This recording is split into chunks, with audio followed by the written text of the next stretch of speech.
Hey everybody, we're a little late. Things have been crazy this week. We have so much to talk about. I know I was in a really bad mood today because of all of the shenanigans going on in the South with voting rights, and we are definitely going to spend a fair amount of time on that tonight. But first, this story we've all been hearing about, the hantavirus, that I feel like it's been very much changing. Like it changed from this morning to even right now. I'm gonna play a little clip for y'all. Let me load it up. Where are you? That was this morning, which sounded like the latest news, right? Global health officials and those in the U.S. are racing to contain a deadly hantavirus outbreak as new cases emerge linked to that cruise ship in the Atlantic. KLM Airlines now saying one of the ship's passengers, who later died from the virus, boarded a flight in Johannesburg before crew members decided she was too sick to travel. Dutch health officials are now contacting the passengers who were on that plane. Meanwhile, Switzerland has confirmed a new case of the virus in a man who'd previously been on the ship, the first confirmed case in Europe. Here in the U.S., we learned overnight that people in at least 2 states, Arizona and Georgia, are being monitored. So far, no symptoms have been reported. The ship was initially carrying nearly 150 passengers and crew, including 17 Americans. But some passengers were allowed to leave the ship before the full extent of the outbreak was known. One passenger still on board was quoted by a Spanish newspaper saying 23 people disembarked at an earlier stop, adding there are 23 people wandering around there, and until 3 days ago, no one had contacted them. The World Health Organization says contact tracing is now underway. It's an incubation time of about 1 to 8 weeks where the symptoms are developing. It's like flu-like symptoms. You have pain, muscle pain, fever, feeling weak, etc. The CDC says it will be monitoring the health status and preparing medical support for all of the American passengers on the cruise, adding the risk to the American public is very low. The rare virus is typically spread through exposure to rodents, but this particular strain can spread between humans through close, prolonged contact. 3 people who were on the ship have died. The ship is expected to dock in Spain's Canary Islands this weekend, where passengers will undergo health assessments before being sent home unless their condition prevents travel. So I think that is so problematic. The WHO just confirmed that there's an up to 8 week gestation period. Hey, Milena, you got your mask on. I just placed an order for masks, for KN95 masks. There's an update to that because it's actually 40 people. The AP said 40, not 23 even. I found a creator. So that's what I'm saying. It's changed. So this creator on TikTok, she's also on Instagram, had a really good recap that she posted like an hour ago. So let's listen to this too. Updates about the hantavirus, including 5 states here in the U.S. that are being monitored. So buckle up because we've got to go over it. I told you guys in a previous video how about 30 people had disembarked on April 24th when the body of the first person who passed from the hantavirus was removed from the ship.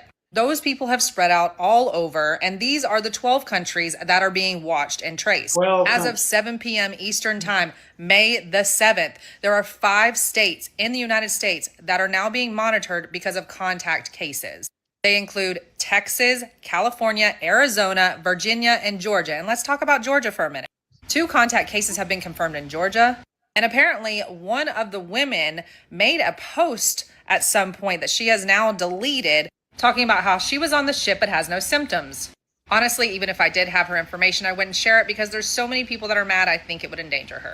Also, the Georgia DPH is saying that these individuals are currently in good health and showing no signs of infection. Mind you, the incubation period can be up to 45 days. And they're saying that they believe this came from the couple who got off at one of the ports in Argentina and went to do some bird watching that was near a landfill where they got the Andes virus, the substrain of this hantavirus. California has not disclosed how many people they're monitoring. Virginia says that their resident is in good health and they are under public health monitoring. Texas has identified 2 residents, but apparently they are not experiencing symptoms either yet. Same thing with Arizona. This comes after the 3 infected people were evacuated off the ship in Cape Verde, and now the ship is on its way up to the Canary Islands where it's going to dock. Local government has tried to push back. Prime Minister of Spain says, we're letting them in. Everybody that's not from Spain is going to immediately be sent back to their countries unless that changes. And then we know nothing about if they're going to have a quarantine process when they get back there. Someone in the US is urging Mark Rubio to create some sort of repatriation plan for the 17 US citizens that are going to be sent back after they dock at the Canary Islands. He made a statement you can pause and read right there. All the while, the WHO is still saying that it's very hard to catch this human-to-human version, that there's very little risk of catching it on flights, although... So I'm hearing that it's airborne. You know, we'll see. I think we're just still learning more. But the fact for this sounds like a whole lot of incompetence here. And then add to the fact that we have RFK Jr. running the HHS show here. And then we have a president who told folks to drink bleach is now, you know, president again, and no one's going to stop him. We are incompetent as well. So this is not a good combination. What do y'all have to say? Because 35% rate of fatality. It's very scary. And I just went to Argentina a few months ago, and I'm like, my husband is still kind of sick. Should I have him see? And he doesn't have any like respiratory symptoms. Yeah, it's respiratory. You know, I think it was worrisome. It's worrisome. Yeah. And we actually were in Patagonia. Yeah. Oh. I want to just point out the news that kind of was breaking about an hour ago, that apparently Trump and RFK Jr. Gutted the program. I'm just going to read it. Reports indicate the program was gutted, with numerous full-time inspectors responsible for cruise ship outbreak investigations. They were fired or laid off. We are dealing with absolute incompetence. Incompetence. Like, this isn't... Did we learn nothing from the pandemic? I mean, wasn't that where the whole issue kind of started, right? I happen to know the first person who passed away in my county. It was a big deal. He was on a cruise ship. It's a thing. I don't know why people take cruises. Honestly, I know they can be very cost effective. And you can take the whole family and all that shit, but they are petri dishes. Like there is no amount of money you can pay me. Yeah. Ever since that, remember that Carnival cruise? I think it was in the Caribbean, where all the sewage situation wasn't working. They had to share a documentary. Yeah, you had to share a shit bag with other travelers. Like, no, there was sewage coming up in the rooms. Yes. And yeah, I was never a fan of cruises, but that's when I was like, never a thing. As soon as we swim. I have been on a lot of cruises, and they're generally okay. But once we got rotavirus on a cruise, and then we were quarantined and we couldn't get off the ship, so there's always that risk. But I mean, they are fun, and there's all you can eat food, which is nice. And there's great not entertainment. There's not enough food. You can't. I grew up in Florida, right around the corner from Cape Canaveral. So we, always people would go on cruises all the time. I have inner ear issues, even though we are a boating family. Like, I grew up on the ocean and stuff. It doesn't matter, because at some point your inner ear just gives out. Like, if you have them, and you know what I'm talking about. And even if you get patches, and even if you do the Dramamine, if you have a bad day, you're going to feel it. And so I've known that my whole life. And then on top of that, I have the OCD contamination stuff, where I don't like germs, not a big fan of them. Definitely not a big fan of being trapped with them in the sea. And so I did a video on this, if anybody's interested, and it's like a nice long 8-minute video. And I already dove into hantavirus, at least the background stuff. So if you want to know more about that, you can go to my page, because I talk a lot about it. But I did a couple updates since then, and I feel like, this is the problem, is that all these other countries are stepping back and reassessing and maybe talking about additional protocols and what to do. And we know that our country, the FDA and is it CDC? What other department was covering up the vaccine reports? They were intentionally obscuring and making sure that they weren't releasing important information, research studies related to vaccines. So it's not even that they're not doing stuff. They're actively trying to not be transparent about things on purpose. So the lack of planning, but also the intentionality of obscuring and deflecting is even more problematic. And that's why this concerns me, especially as somebody living in Virginia, but I trust my governor. See, I trust my governor. I know Abigail Spanberger's queen, she's got this, but I am concerned about red states, especially those that are bowing the knee, as we're going to talk about for the rest of the live, to Donald Trump and all of his messiness. So that's where I stand with this, is that I feel like we're not going to ever know. We need to stay plugged into these other news outlets. Chris, you mentioned watching the Australia 60 Minutes. Was that on the yeah, that was on the Epstein right Zorro Ranch. But and everybody's been watching that, but it's not even in this country. Yeah. So this yeah, I posted a video. It was like a 20 to 30 minute 60 Minutes in Australia. This is why you do have to look at international news. They did such a comprehensive, we already know about Zorro Ranch, right? The rumors and whatever, and the fact that it was kind of skipped over. The FBI didn't really investigate. There was a really well done 60 Minutes, and it wasn't here. It was in Australia. And I edited it down to like 5 minutes for X, 3 minutes for Blue Sky. It's really gut wrenching.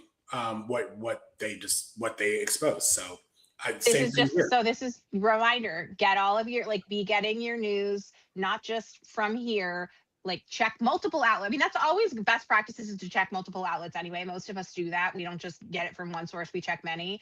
That's great to do, but especially for something like this. And I think we all remember from COVID, if you were following, we were doing the same thing back then. So this is just, again, we're reliving, I feel like 2020 again. I mean, I was getting more from China than here. So yeah, 100%. So right now, and the usual suspects are pushing ivermectin again. So please, folks, from somebody who has there's no cure.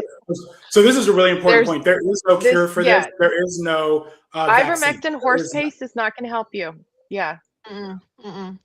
You know, this is coming during the worst of times. I mean, we have incompetency everywhere, and viruses and bacteria change.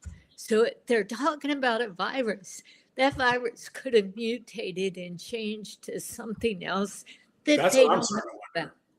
I mean, they're saying that it doesn't. They're saying that it doesn't mutate like COVID did. But I would like to remind you all, they said a lot of stuff about COVID that they were very much wrong about. And they're going by what old data is showing them. They're not going by what grows in the jungle, what lives under, in tree roots. And I just, mind blow. Chris Q. Why am I saying Chris Q? What do you want to say? Because you've been trying to talk and we keep jumping over you. There are several scientists on TikTok that I followed all through the pandemic that I very much trust. One in particular, Laughter and Light, who's an immunologist, and made a really comprehensive video on this and said out of 10, she's at a 4. That it's that's where we were. That's our number. Yeah. So but for I'm at a 5 now. That was 4 this morning. Now I'm at a 5.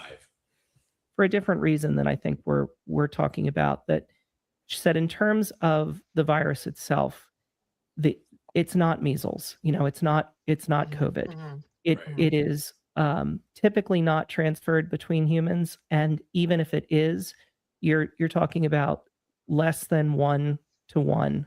You're likely not to infect anyone else. Plus, it is not transferable while you are asymptomatic, which was a big problem with COVID. People were fine.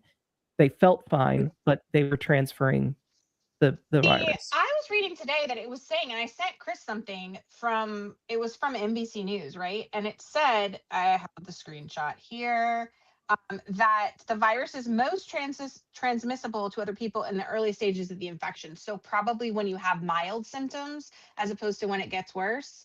So maybe when you are symptomatic, but just not when it gets really bad. So the issue with the symptoms is they're very general. It's Like headache, nausea. right. So it's not typically going to show as something that would raise an alarm for anyone initially. It's you have the common cold, you have the flu or Unless you're me. something. Unless you're me, So then you'll know. so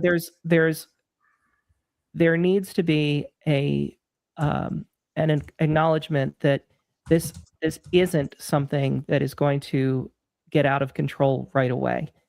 However, the reason that she was saying that we should be concerned is exactly what you all were bringing up, that we have abdicated our responsibilities on the world stage. We have ceded our scientific leadership to the world. We do not have a robust system in place to look at the virus as it is mutating, if it is mutating, and we certainly have no trust in our administration to tell us the truth, even if they do find anything out. So what the suggestion was, you take precautions as you should anyway of the things that we were doing in COVID. You know, you wash your hands frequently and for the correct amount of time. You don't touch your face. You mask in public spaces. That if you are concerned about this, you take the general precautions that we all should have learned 6 years ago. And unfortunately, the people that are the people like Marjorie Taylor Greene that are going on the internet and saying, take ivermectin, we know those people aren't going to follow those directions. And so if this thing were to become something more, we know who's going to fall victim to it. And you make sure that you're not the person that does. All right, so we are going to move on to Trump's forever war. But I think the main thing we want to leave folks with on this is just stay alert, pay attention to, because it does seem like the information's changing. I think it is really important to find out where these possibly infected people are. We're hearing like this morning, there was 2 states. Now there's several more. So we just need to stay alert. And that the point about it not being measles or not being COVID, not falling into a state of complacency just because it's not as contagious, right? Like treat it with respect and reverence. Do the things that Chris Q was just saying in terms of just what is really good hygiene anyway for cold and flu season. Like treat it like that. And I think that's part of the problem is that even if it's just the droplets and not totally airborne in the traditional sense, people don't wash their hands. People touch their face. Men have stopped washing their hands in the bathroom. So I've seen I cannot. I'm just like, yeah, okay. So we're moving on. So we're at war right now, and it was never really crystal clear. I think everybody could agree on why we're at war, right? Like it was sort of like, oh, we're bombing Iran with Israel. Like what's happening here? But one thing they keep going back to, the big talking point is we took away their nuclear capability and all of that. So watch this clip. In the administration's claims about the Iran war, specifically the regime's nuclear capabilities, citing 3 sources familiar. Reuters reports U.S. intelligence assesses that Iran's nuclear capabilities are broadly unchanged, that the 2 months of American and Israeli air assaults have done nearly nothing to fundamentally slow their program. Today, as it was in January, these sources tell Reuters U.S. intelligence estimates it would take about a year for the Iranians to build a bomb. That matters because the president and the defense secretary have repeatedly said this is a war about stopping them from getting a bomb. And both have repeatedly argued that this war has been overwhelmingly successful. America's winning decisively, they've said, devastatingly and without mercy. A capital V military victory. They are toast. How is a now angered and still nuclear capable Iran less dangerous today? Less dangerous than they've claimed, especially when you add in their leverage over the Strait of Hormuz. At the White House today, in a bizarre Oval Office event, the president continued to present a completely different story. Surrounded by a group of kids there to watch him restore the Presidential Fitness Award, the president took questions on Iran, at one point describing in detail what the regime did to protesters, again, in front of kids, but also continuing to claim Iran's nuclear potential was obliterated with the first set of bombs last summer. which, putting the truth of that aside for a moment, again calls into question the point of this war. If the program was obliterated, why did we have to go into Iran, and obliterate it again? It's a golden age for America. You know, we hit an all-time high stock market today, despite that we're in a little skirmish, military. It's our middle I call it a school. skirmish because Iran has no chance. We can't let Iran have a nuclear weapon. You might be too young for this. I called everybody in, Gary, and I said, you know what? We just broke every record, and now we're going to take a hit because we have to make a journey down to Iran to take the nuclear weapon. They would have had a nuclear weapon within 2 weeks. Remember, we sent that beautiful B-2 bomber in, and we blew up their nuclear potential. It was obliterated. We would have had an Iran with a nuclear weapon, and maybe we wouldn't all be here. And he went on to talk about transgender mutilization, Yes. which is like in front of children. So To the child.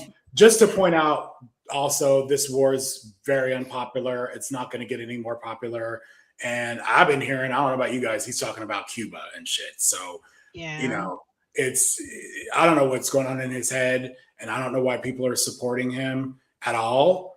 But they are. So I'd say some cognitive decline is going on in his head, right? Mhm, Some fascism, some white supremacy. Like there's a lot of bad, messy stuff there. Why people are supporting him? Money, yeah. and similar ideological views. Well, and that's the other thing. People are enriching themselves, you know, from this war. I think this is too The small people to we're read. talking today about the predictions and the contractor and all of that. How much money are people making here? This screenshot I put up, breaking. Oil dropped below $100 the moment Trump announced the U.S. would guide ships through the Strait of Hormuz. Someone placed a $760 million short on oil before last announcement too. The strait has opened and closed 4 times in 2 weeks. Each announcement moves markets worth billions. Never stop connecting the dots. And see, he keeps doing this shit. And I think we just cannot keep saying like the Strait of Hormuz was open before this war. So this is not anything that he's saving the day on. Can I Going just jump back in and right forth. here? Yeah. You know, all of this, taco thing, Trump always chickens out. I think it's a money-making scam. Like, I really think that there's so much corruption going on in here. And it's so funny how the same people that were crying foul over Hunter Biden having a deal with China and getting paid all this money from Ukraine or whatever, they have no problem with the fact that Trump and his family have gotten like $6 billion richer during 1 year in this administration. And I really think that we need to do a lot more to point out the corruption. And we should be screaming it from the rooftops because it is despicable and it is incredibly pervasive. Yeah. I think you're right. And I think that the problem is that it's sometimes just his incompetency. And so he's able to sort of like mask some of the deception, the deceit with just being incompetent, right? Like or just being fickle, being who he is. And I think that, there's a lot of other people behind the scenes, and we talked about that a lot, about how many other people are back there kind of manipulating him and using him. Weekend at Bernie's hang him. And will continue to do that. And so it's just like at any given point, you have things coming from all these different directions, and you're having to kind of assess, is this, is somebody grifting us right now? Is this just incompetency? Is this, is this fueled by Christian nationalism? Like where is the threat coming from? That's like, what a fun time we're having in 2026. Just Yeah. So oh man. Moving along here. So remember, it's been almost 2 weeks now since the correspondence dinner, hasn't it? It'll be 2 weeks Wild. this Saturday. So we're not going to get into all of that. There's, I'll play this one clip here, but we know what they used that moment for. So listen to this. Was this just a coincidence? or another staged incident. Tonight will be classic. It'll be funny. It'll be entertaining. There will be some shots fired tonight in the room. Hours before the chaos, Caroline Leavitt told America to watch tonight because Donald Trump would bring the heat and there would be shots fired. Then suddenly, real shots were fired near the White House Correspondents' Dinner. Shots fired. The Secret Service rushes in and they let Trump continue to sit there. And now they're going to resume the White House Correspondents' Dinner, and Trump still plans to deliver a speech. I'm not saying this was staged to boost Trump's tanking approval numbers, but it certainly looks odd. Trump was rushed out, guests hid under tables, Secret Service swarmed the room. So the question everyone is asking now, how did they know? Was shots fired just political slang or a chilling phrase that aged horribly within hours? Americans deserve transparency. If this was a real attack, security failures must be exposed. If it was political theater, that would be one of the biggest manipulations in modern history. Until the full truth comes out, millions will keep asking the same question: coincidence or calculated? So, I don't know where y'all fall on this. I know where Casey falls because we were like, what the fuck? And I think most people on social were like, this seems staged. We can't prove it. We don't know. But even people on the right were saying this seems staged.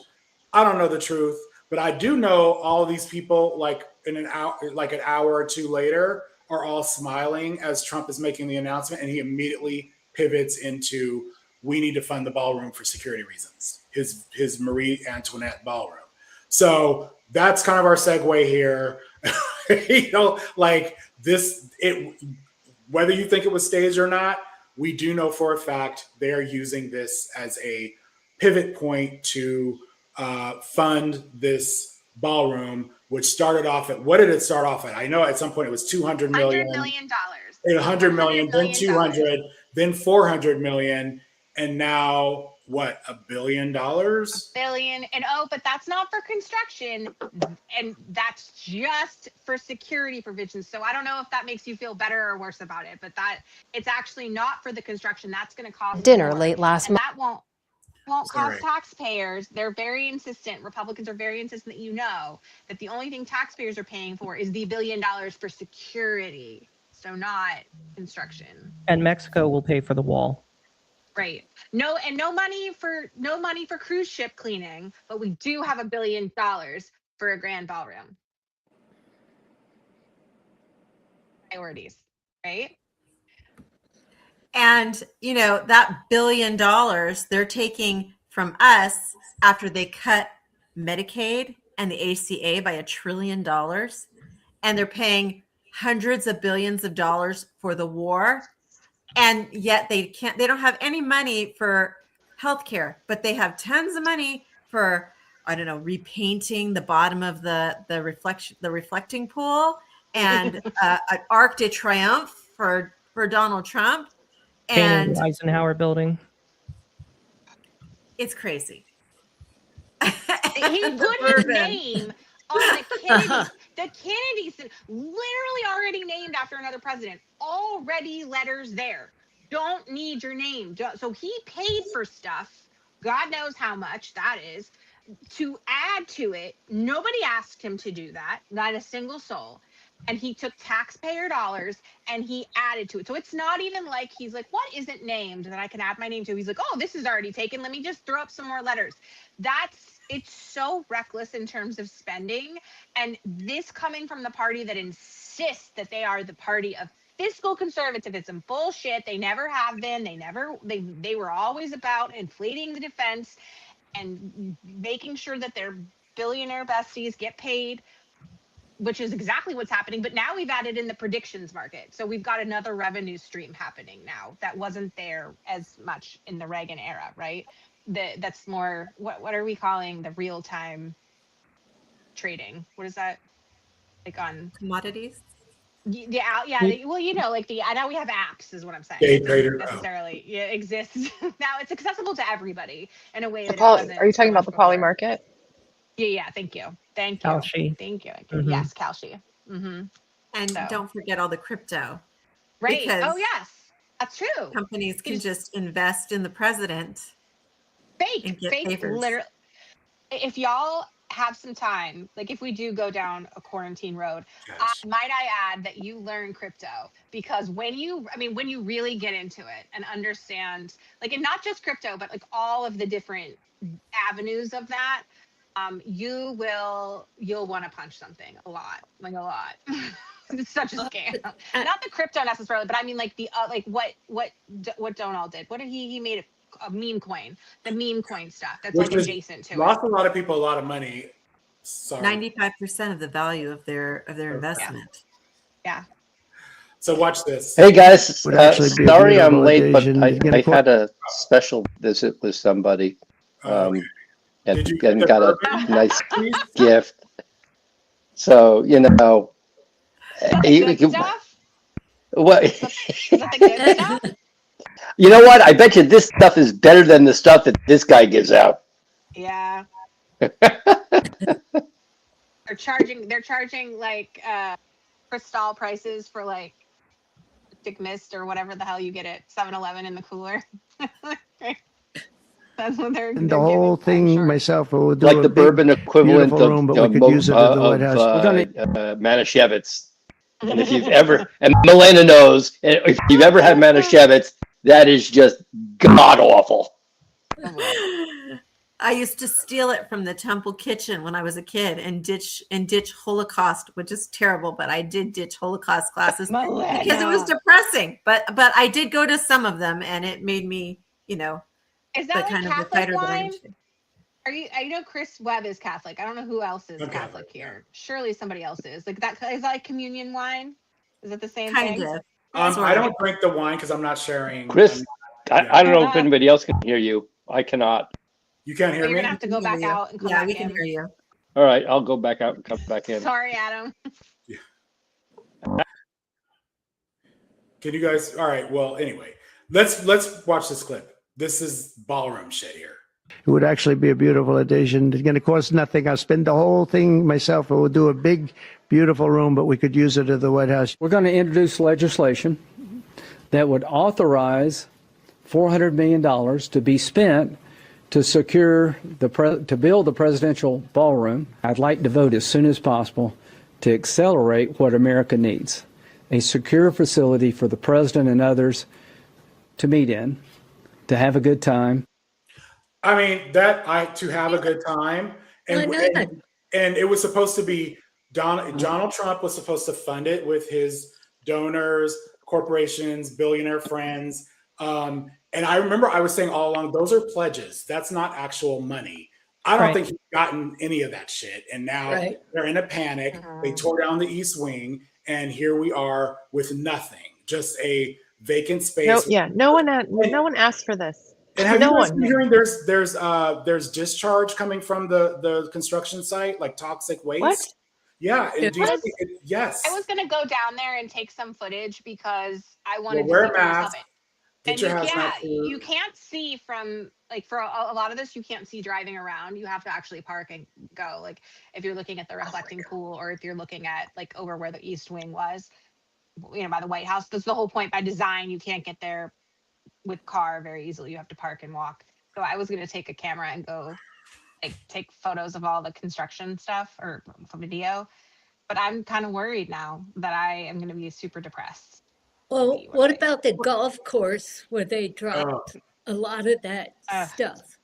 I mean, so I don't know a lot about that, but it's a public golf course that Trump wants to take over and do his magic with or whatever, so that he doesn't have to go far to play golf. Oh, yay.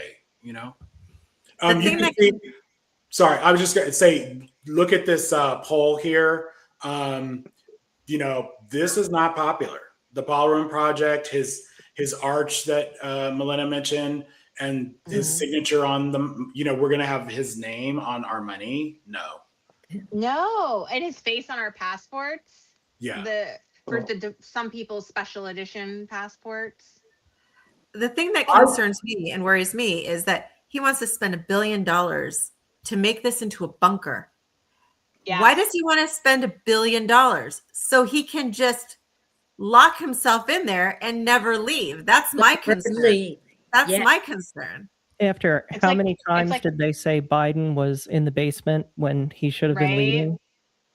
It's like makes me think of Kimmy Schmidt in the Mole Women. I'm like, that's what it reminds me of. He's like he's like that. He's the cult leader, right? And he's gonna take a bunch of the Mole Women down with him. That's like, what was it, Reverend? Why can I not think of the name for you? All know what I'm talking about. Reverend, what's his face from Kimmy Schmidt? That's what he was. He was an idiot. Like, that's, He can take Erica Kirk with him. yes, please. She would willingly go and be thrilled about it. I mean, these people drank the Kool-Aid. They, it's you know, the bulk of Americans that are living in the real world day to day, that are paying these gas prices, that are paying rent, and TikTok and social media made it so that you can see things and compare things to 20 years ago, right? So when this girl's going through her grandmother's things and finds a receipt from back in 2005 or whatever, and then makes a video reading off what grocery prices were. And so people are reminded, wow, like, a 6-pack of soda was $1.30. And like now it's what, $8, or I don't even know what does anything cost now. And so people, it's not just that people are individually feeling it, it's that everybody's coming together in communities and sharing their frustrations and their anxiety about the fact that they can't retire and that they can't take vacations. And so even though there are some people who are really into this, whatever that is, most people are like, what are you doing, bro? Like, we can't pay for groceries. Like, or we can pay for groceries, but then we can't pay for, rent, or we can pay for rent, but we have to start driving DoorDash or taking on another job or whatever. Everybody's having to make these major sacrifices. And not only is this man not sacrificing, he's building more unnecessarily, things that we didn't ask for. And as Chris Webb made a good post on this, the reflecting pool is now actually going to cost us more money because now it has to be serviced every 5 to 10 years. So now not only are we having to pay and incur this initial expense, now we're going to have to do that every 5 to 10 years unless somebody goes in there and rips it down, which that's also going to cost money too, right? Like, so whatever we end up doing here, this man has wasted taxpayer money at a time when we don't have it to extend because he has ruined our economy. And most people know that. What the confusion is, and this is where we still have some moderates and people that are kind of coming over to the other side, the confusion lies in, why would he do this? There's still people that are confused about why a president that supposedly is supposed to love this country doesn't. I think he's an idiot. Like this right here. First of all, the right is really in their feels about this. Like I've done 2 posts on it. I'll show you a video from the first one I did. My point is this, and I realize this is not a swimming pool. I am fortunate enough to have a swimming pool. We remodeled our swimming pool a few years ago, but the contractor I hired does municipal pools and fountains. Okay. And so what this is an epoxy. It's a coating. Underneath this is slate that has been there over 100 years. It's still there. My understanding is they repaired it and coated over it, and they're coating this blue over it. Now, this pool was designed as a reflecting pool. The slate is like dark gray, black, whatever. It reflects. A lot of people were commenting that it looked gross. There was growth there, blah, blah, blah. Do you guys know what this is going to look like in 2 months after it's filled with water? Unless they put in a filtration system and are pumping chlorine into it, it is going to look like a green swamp. That's the first thing. Then in 7 years, that seems appropriate, Chris, doesn't it? I mean, I think it's such a fucking money. But the reflecting pool was supposed to reflect the monument. It was supposed, now it's going to look like a blue pool. It's right there in the name. Blue pool. Yeah, right there in the name. That's what it does. It's supposed to reflect. Yeah. It's not supposed to be this shiny blue pool. That's the point. And I'm just telling you, this isn't going to be blue for long. It's going to be green, and it's going to look even really gross. But they'll blame Biden somehow. All it's of these Biden's fault. All of these naming projects, all of the construction projects, all the painting, everything. This is the equivalent of giving a toddler an iPad. This is let's let him focus on these things that he feels like, he is the developer, he is the builder.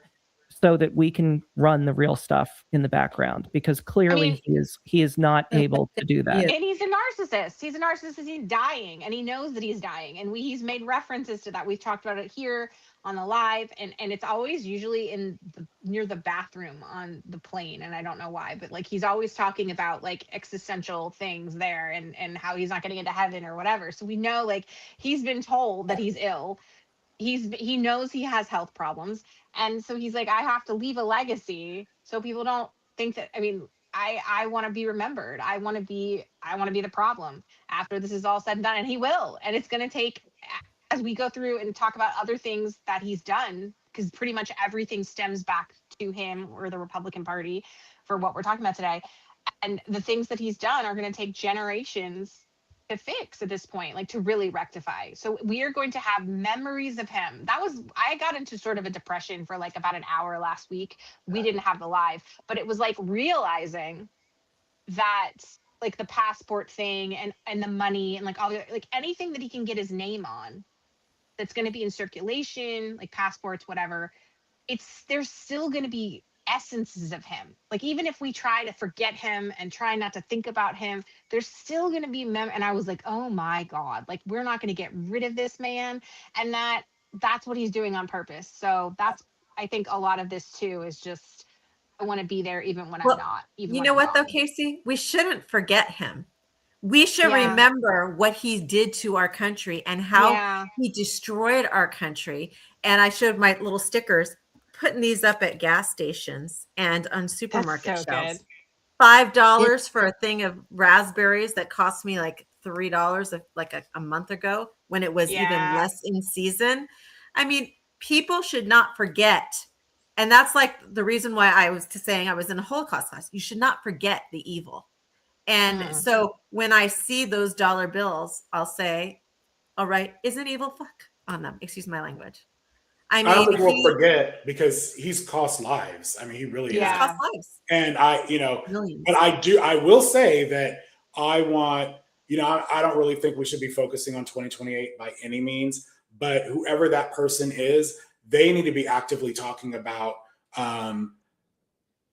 justice in a way that makes sense. Because I don't want to hear anyone's, any talk about like, oh, well, we got through this, we're going to now, be bipartisan, all that shit. Like, I'm not ready. I am not ready to hear that. No. The man is taking a decade of our lives, and we haven't turned the corner yet. Not at all. And like I said before, we are closer to the beginning of this administration than the end still. It's like what needs to happen is the Democrats the moderate conservative Democrats need to split off, and they can go absorb the ex-Republicans. The MAGA people can just go straight to hell. And then the far left and the progressives can go make it should be an ideological shift that we should be seeing that anyway. So this makes sense. Let's do that. And then we don't have to worry about having any bipartisan with Republicans technically, because they're all gone. Yeah.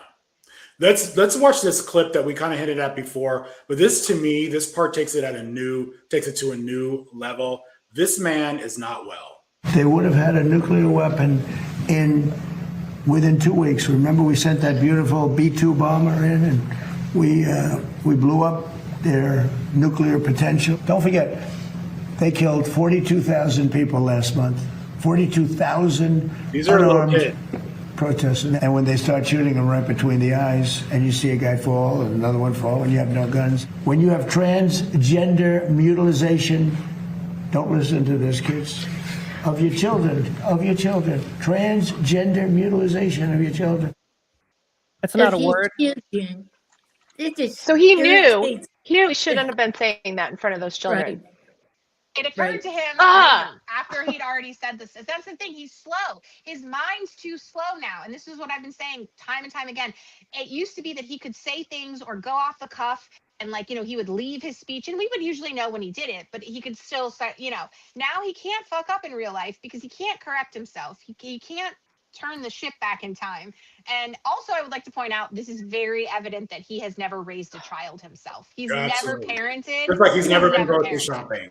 Those kids will never be the same. They will not sleep at night. I know. Did you see the part where he actually addresses the boy? I think you'll be okay.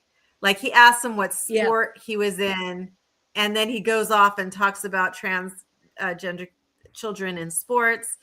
And he's just so rude and so gross with these children. It's unbelievable. And you just can't believe that anyone would look up to this man and think, oh, this is the guy who's smart and good and someone I want my kid to be like. Who would think that? So I saw this little shot here. Apparently he fell asleep after. I don't know if that's true or not. Okay. I didn't see that in the video, but that sounds true. That sounds like him. What breaks my heart, you guys, as a mom of 3 kids, I didn't have conversations with my children. There was a young girl there, just a young little tiny girl. I didn't have conversations about nuclear war and dropping bombs with my children until I knew like there was a curriculum, there was something that we could talk about history-wise. As far as like I didn't want to create any kind of unnecessary fear, right? Right. Because of how you explain things to children. That is not the way. That is No. not the way you speak This to a is young like girl. when I grew I'm up, so blown away. hiding under your desk to kiss your butt goodbye. Because, I mean, really, we hid under desks for what? I mean, I don't know. You know, on the encyclopedic length of ridiculous, inappropriate, awful things that Trump has said, you know, this to me is pretty low on the list. I know it's in front of kids, and I know obviously it was horribly inappropriate, but I don't think. I think it just shows how unwell he is, because any normal person would walk into a room with children, and you're there to give a. It was an award for the fitness test for schools. That was the point of this meeting. There's athletes back there. There's children. There's no reason why that wouldn't be in your head, but he pivots to the war and transgender mutilation. So I think the whole point of this is like, this man is not balanced. He's not well, and he's getting worse. Like he has no control over anything. Something that I'm surprised it didn't go to the, and you know, I won the 2020 election in a landslide. You know, they stole it from me. And so did you guys notice? I don't know if you guys pay attention to John Jr., but he seems to show up on my page quite a bit. He had posted something about us staying at Dad's house. I don't know if you guys saw that. I didn't see that. There was a post about like a that, sleepover, right? yeah. Like a sleepover. And I've also been seeing Melania, I'm not sure how to pronounce her name properly. Melania. She's been with him at a lot of events lately. I feel like the family's getting a little bit closer for a reason, because one, suddenly she's there with him and wanting to show up. That doesn't seem normal to me. I don't think she does it because she cares. I think that's their meal ticket. And I think it's an ask. I think they're asking her, can you please come help us out with him? That's what I think. But she's not really doing anything effective though at these events. No, but if you notice, she's much closer and much more involved than she has been in the past. And I feel like they're needing somebody to, somebody who knows him, who can control him, can kind of keep him in check. And when Don Jr. posted that, it just sent off all the red flags. I was like, okay, why would you even post that in such a way? I thought it was his dad and his stepmom don't even sleep in the same bedroom. So I don't know. I don't know how well she knows him. I mean, we know she didn't marry him for his good looks and charm. Oh, gross. The slurring of the words has gotten much worse. Yes. Did you guys see him getting off Air Force One the other day? Ask you if you had that video. I didn't bring the video, but crazy. It was crazy the way he was walking. It was like he was going like it looked like he was doing one of those like obstacles that you know those like trail runs where they have the things that you do, like the S curve. Like And you could that's what it actually looks like. see him trying to correct himself. It was No. You guys have it wrong. It was, you know, he was doing the in-laws thing. Serpentine shell. Serpent. Please tell me somebody gets that joke. Well, you know what's interesting is that Melania is like way younger. That was a than showstopper. Trump. I mean, she's like a little bit older than me, and she's with that guy. And like I said, I mean, she's it's married just him so for cool. good looks and charm. Wait, But I was gonna say that this, like Adam was saying, this is just like one little thing that he said. He has been saying things that are so insane for the last year at least, but even ongoing beyond that. But in the last few months, if any other, imagine if Joe Biden would have said some of the crazy things that Trump has said, or if Barack Obama were to say that. Remember remember on Air Force One, you know, most of the time they're coming out of the front stairs, and then toward the end of Biden's presidency, they had him come out of the back stairs because it's not as steep, and that was a big deal. Trump can't even walk a straight line. He couldn't walk the plank. Remember when he was walking down that plank? That was the first term. That was his first term. Yeah, he couldn't do that. That was embarrassing. He's afraid of falling. He's afraid of falling. That there's a reason for that because let me he's done it in help real him. life. Give him a little push. Agrees. Yeah, and if you just see him sitting and going, like, you very rarely now do you see him actually going from standing to sitting or sitting to This is standing what I because was he saying. requires support to do that. So And he sits like a chicken. If you've ever seen a chicken sit, she squats and kind of puts her butt back to the bar. Oh, I'm never gonna look at it the same way. Get it out of It's my like brain. a chicken squatting. Yeah. Sorry. Back Anyway, to- I don't have a good segue here, but I did want to share this video because I just thought it was so rich that they are calling. Well, I'll just play it. Hold on. It's hateful and constant and violent rhetoric directed at President Trump day after day after day for 11 years. So just to set this up, now that I see it again, this was after the ballroom or after the shooting that we still don't know all the details. And they pivoted to the ballroom, and social media was just like, "This is crazy," no, you know, whatever. And this is their pushback. Day after day for 11 years has helped legitimize this violence and bring us to this dark moment. Those who constantly falsely label and slander the president as a fascist, as a threat to democracy, and compare him to Hitler to score political points are fueling this kind of violence. The left-wing cult of hatred against the president and all of those who support him and work for him has gotten multiple people hurt and killed, and it almost did so again this weekend. The so-called White House press secretary, who's a disgrace, she's a stone-cold liar, had the nerve to stand up there and read talking points being critical of statements all taken out of context that Democrats have made and didn't have a word to say about anything that MAGA extremists have said or done, including providing aid and comfort to violent insurrectionists. And this so-called White House press secretary wants to lecture America and lecture us about civility. Get lost, clean up your own house.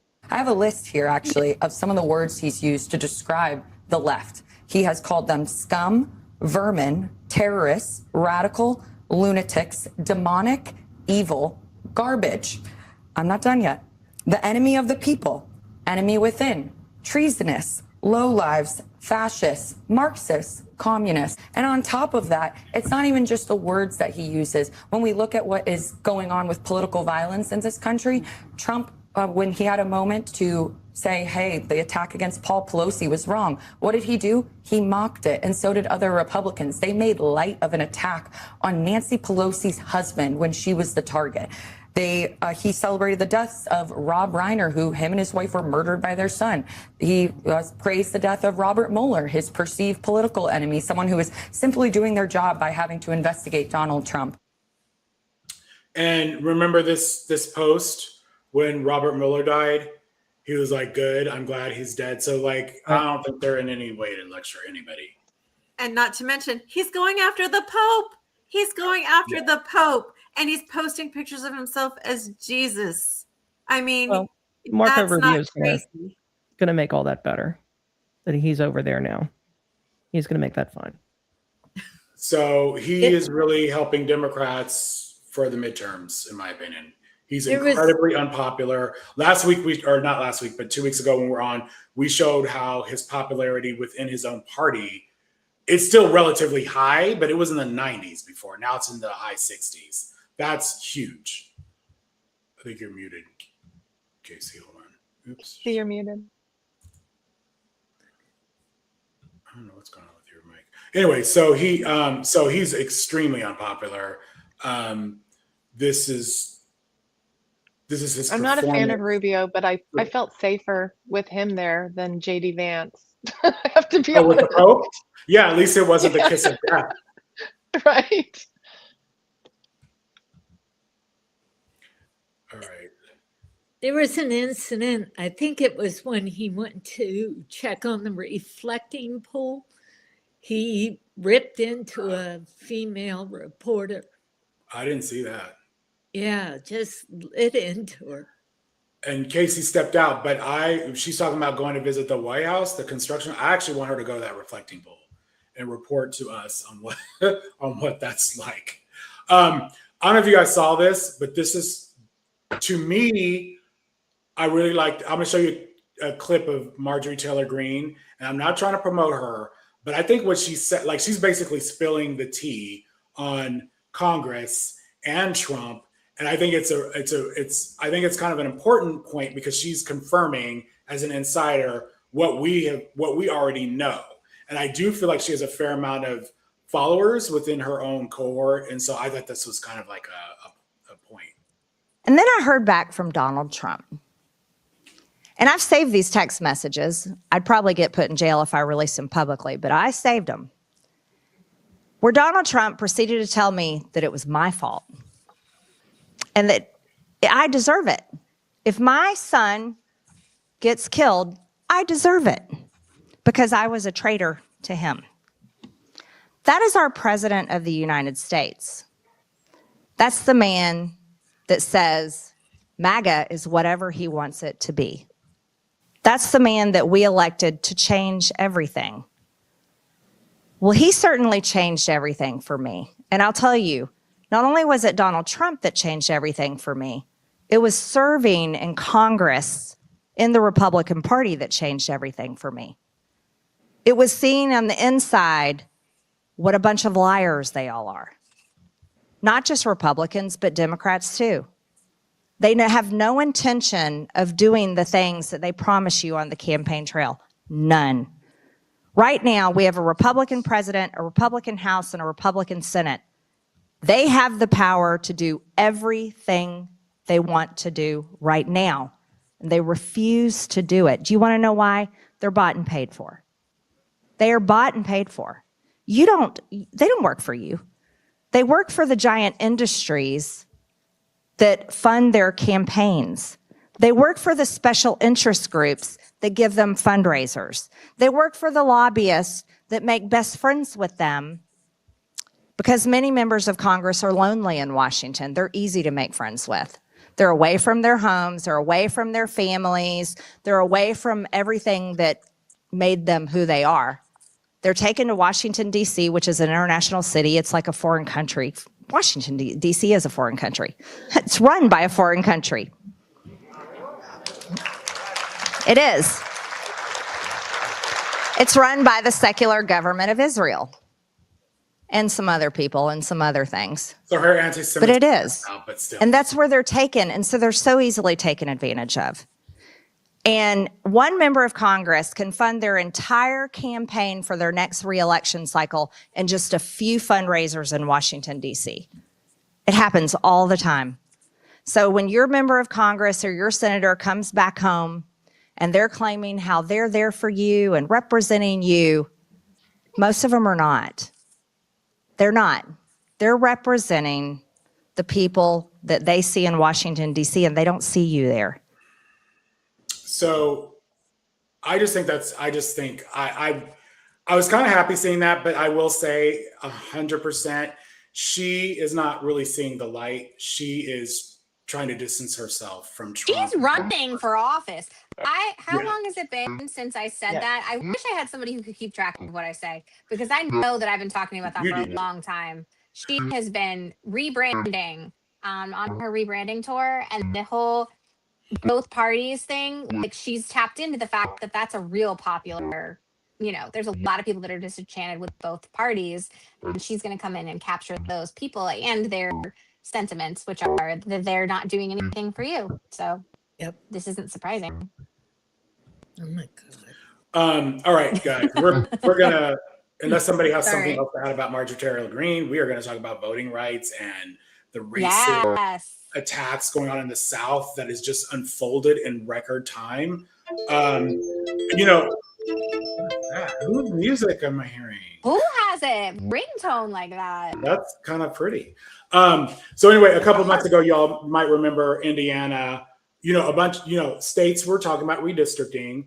California, we did our version, but Indiana actually refused to do it. And Trump basically primaried a bunch of basically the state legislator, the Republicans in the state that were against it. And I'm making this point because he's still got the power, because I think out of 7, 5 lost. Like, out of 7 people that he primaried, he was successful with 5 of them. One still won, and I don't know what happened with the other one. Maybe it's a runoff or something. I don't know. Does anybody know? That was on Tuesday. But, so he does still have, people listen to this man. I want to share something with you guys so last Wednesday is when the decision came down. Where's Adam? The decision came down, and I was lucky enough to go to an event. I'm going to show you a short clip, but it was an event honoring Kamala Harris got an award we have a local organization here called Public Counsel. And what they do is they are attorneys who historically, full disclosure, my mother used to work there. She's long retired. They would help with adoptions, people with housing, legal representation, right? So attorneys work for much lower pay than what they would if they work for a corporate law firm. And then certain attorneys will do pro bono work, like, okay, I'm going to give you 20 hours a week or whatever. This was an event. They hold it every year. There was about 70 law firms there, a lot of local officials. I'm telling you this because it was such a great event to be at on the day of the decision. So this is the evening of the decision. So Kamala Harris was already going to be there. The whole event was turned to voting rights and immigration. So also this organization, since Trump's first Muslim ban, they were very involved in immigration and helping asylum seekers and all that kind of stuff. And a lot of cases that we have been posting on that I didn't even realize they were involved in. But I want to show you this clip. Listen to what Kamala Harris says, and I hope this volume's okay. Took our eye off the states. The lawyers didn't, but the electeds, especially in my party, some did. Meanwhile, this agenda has been decades in the making of building up these states around gerrymandering, so that as soon as you could then get the Supreme Court, that was their fever dream, then have the Supreme Court, after all that they did to build up this case, toss it back to the states, and the states are now strong enough to catch the ball and run with it. We also have to challenge status quo, and we cannot afford to be nostalgic about how things used to be, even when they were so-called good. And I think part of the work we have to do includes thinking about and challenging ourselves. We've got to have a litigation strategy, but that can't be our only strategy, is going through the courts, because right now, at least the highest court, we got to keep fighting through the courts. So I'm not saying anything other than that. We must. And let's also work with equal vigor with the brightest minds around what is our strategy outside of court also. because we've got to do this in tandem. This is how they play. They are strategic, they think long term, and they are ruthless. And part of what I am saying tonight, and if there's press in the room, I don't care if you quote me, we have to be ruthless too. And that's what I'm talking about. Like that, I wrote that down that night, and I was like, okay, I'm going to get this clip and post it, because I hope to see more of this Kamala Harris and more politicians on that level, because Republicans have been ruthless this entire time, and we Democrats have been fair, I think. Even in our response in redistricting, when we redistricted California, we went to our voters and they had a say so in this. So they can say what they want, Republicans can say what they want, but I think Democrats have been fair in this entire process. And what's been so disturbing to me is, I'm sorry to take up so much time speaking here, but this has really been something. They hit the ground running. The red states, especially in the South, were ready. The minute that decision came down, they went full force. They knew what they were going to do. They didn't miss a beat. And on the other side, I think it's getting better, but I feel like we have been largely silent. And I think part of that, it's getting better now. Part of that was like, we didn't know what was happening. Like, what can we do? What can we help? I know Casey and I were leaving messages and talking back and forth, like, what is going on here? Nobody's saying anything. We're not hearing from, the leadership or anything like that. And it's still, I have to say, it's still a little disappointing there. So for me, I'm asking everyone to call it what it is. It's racist. I need people besides Black people to say it is racist, to call it out. I personally, I'm starting to reach out to groups in the South. What can I do? What can I put my voice to? What do you need? We need to promote organizations. I'm sure one thing about Black folks, they will organize. We may not realize it yet. They will organize. We're going to need to hear from Black churches. I think there is a problem. Maybe it's gotten better, but a couple years ago, we were trying to find groups in Mississippi before that election that had boots on the ground, because I think it's one thing to be digital about it, but like if you're looking in Black communities, there's a trust factor if you have boots on the ground that's a little bit different in other communities. If you have Black people knocking on doors to Black people, they're going to listen to you more. So groups like Black Voters Matter and Fair Fight are very strong in Georgia, but I want to find groups in other Southern states that replicate that, right? That are boots on the ground. And if y'all hear of them, please let me know, because, I reached out to a friend in Alabama. I was like, can you put me in touch with organizations in Alabama that need help, that need voices, that need to spread the word, that need to highlight what they're doing? And he said he did know of some, he's going to put me in touch with them. But like, I think those kind of things, besides going down there, I may be going, but I just think this is the fight of our lives, and we need everybody to speak on this. Do you remember when Trump said, just vote for me? You just have to do it this once. Then you don't have to do it again. Yep. We'll fix it. This is what he was talking about. What do you have to lose? I remember that. Yep. He said just the once. This has always been the plan. And the problem is that we don't just need Black people mobilized. We need white people mobilized. Yeah. And I was telling Chris the other day, I was like, we need the churches. That's what we need. We need you will get that. They will about this. Yeah. They're not going to be big on social, so it's up to us to highlight that. But I guarantee you, Black churches have always been in this fight. Souls to the polls. They're going to be organizing. But the white churches, churches is what I'm saying. We need exactly. We need the pastors and the popes, the people who are willing to speak out and say, this isn't what we do. Like, this isn't who we are. This isn't what we do.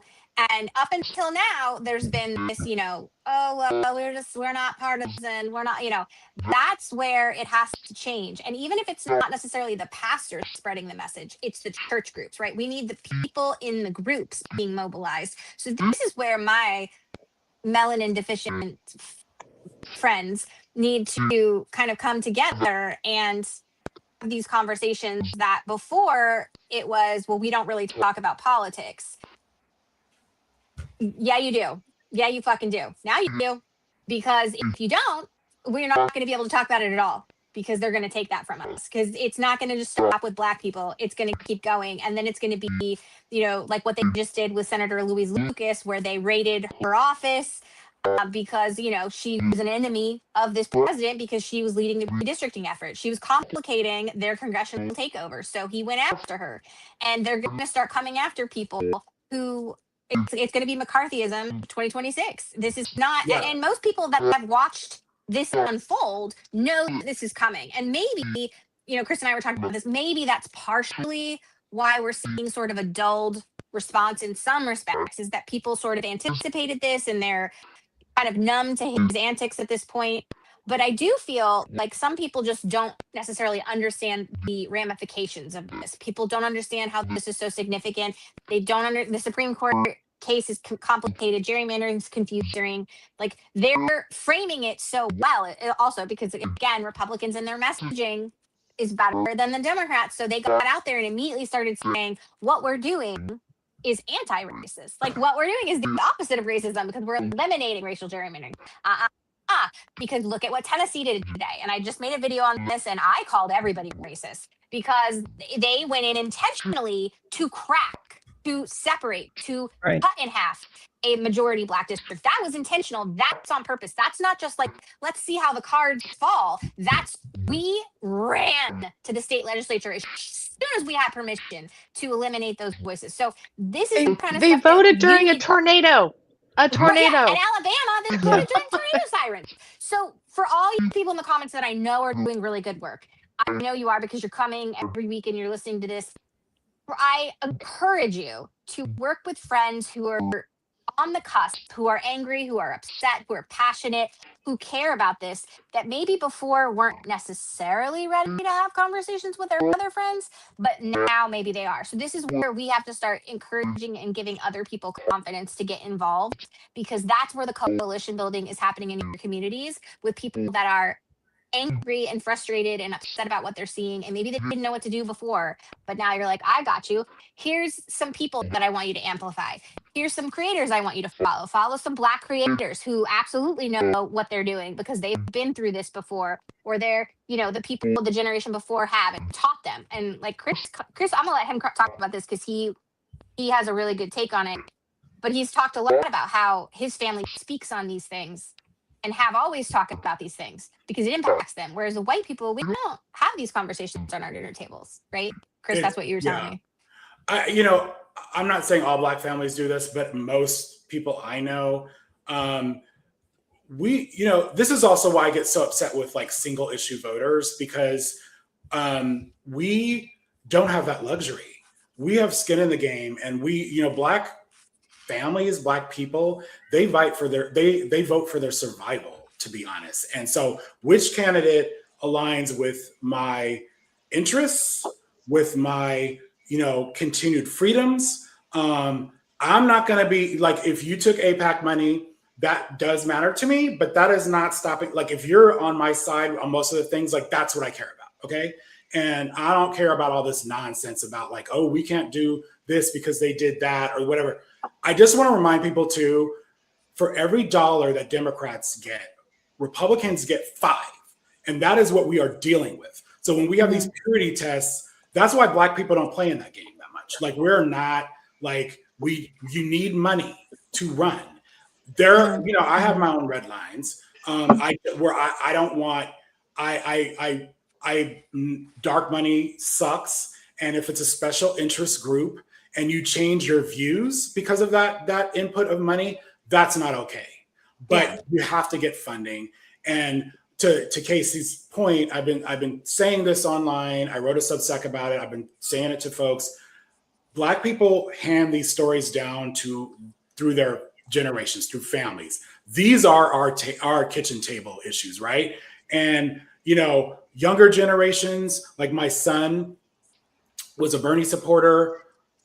probably is still a Bernie supporter. We've butt heads. And I know at one point he was home for COVID, from college. And he was like, well, the Democrats have to give me a reason to vote. And I tell you, I saw red. I was like, boy, I will kill you in those shoes you're standing in. And not that long ago, my mother took, my son and I out to lunch. And he said that a very similar thing. He's like, Democrats really need to give people a reason to vote. And I saw the look on my mother's face, and she's in her late 70s. And she thought the same thing I thought. Is like, my grandparents didn't have a perfect candidate either, but they picked the best candidate that would keep their freedom alive. Okay. That would be better for their future. So we always have to make a choice. And usually that's a Democrat. Okay. I would say always a Democrat at this point.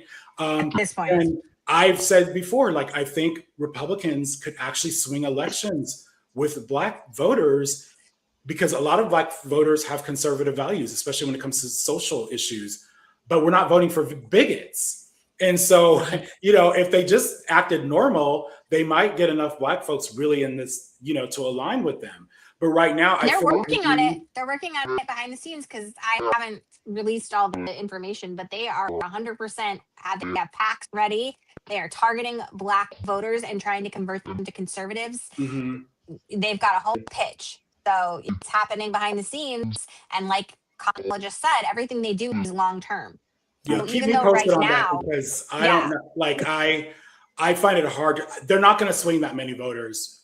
Honestly, they're not. Like, I don't know what he's offering. Not in the short term. I think this is a long term strategy, and that's why I'm concerned about because it. also Black people are aware of what ICE has been doing. Those are people of color. We see now, I hope everybody's paying attention to what's going on in the South in record speed. So mentioned, Milena, you mentioned Alabama.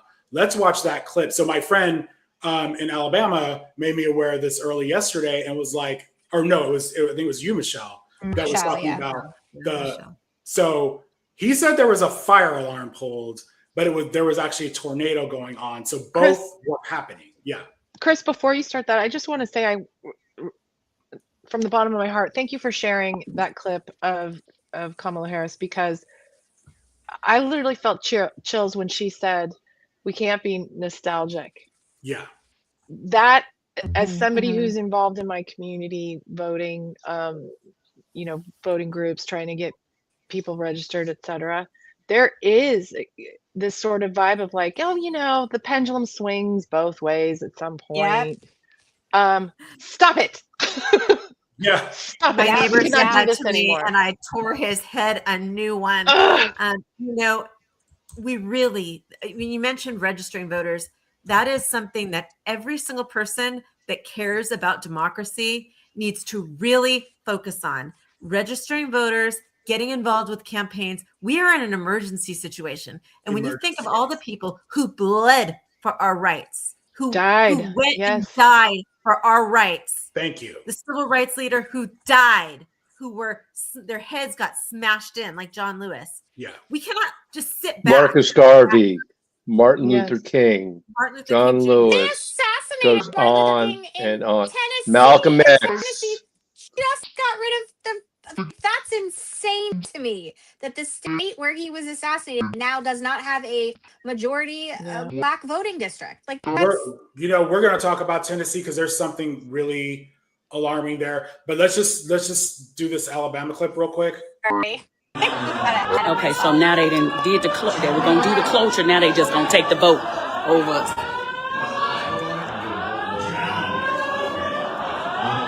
Oh, I forgot I got in trouble already.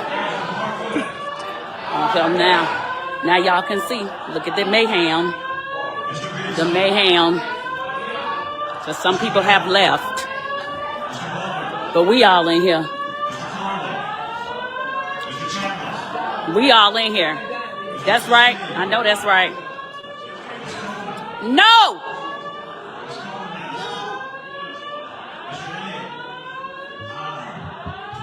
That's Senator Marika Coleman, state senator. So all this mayhem. Y'all see it now.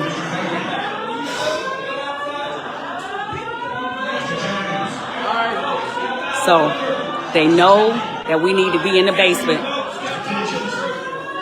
So after we vote, now they telling us to step out, but I'm videoing. So they forced that vote. Okay, we gotta go.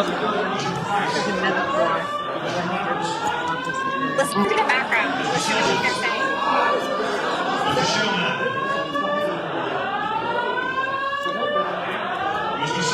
So now they got us going to the basement.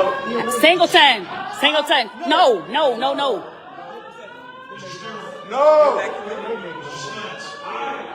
So they're passing it. Now, you know what? This don't even make sense. We should have gone into a recess and then waited until after the weather to take this vote. But they want to do this so bad. That's ridiculous. That is ridiculous. That is ridiculous. That is ridiculous.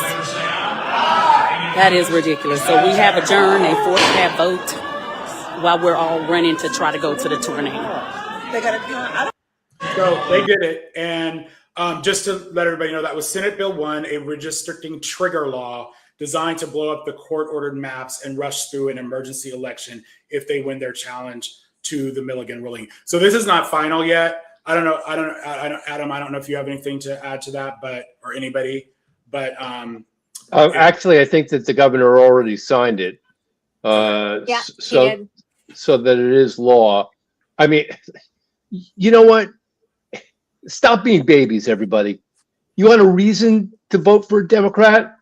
How about you already lost your damn abortion rights? How about we're actually watching your voting rights get stripped? How about administrative agencies no longer get the respect that their experts deserve? You know, how about the president is treated like a damn king? Is that not enough? Or are you worried about AIPAC giving $10,000 to a congressman in a $1.5 million campaign worth of donations? Stop it. It's ridiculous.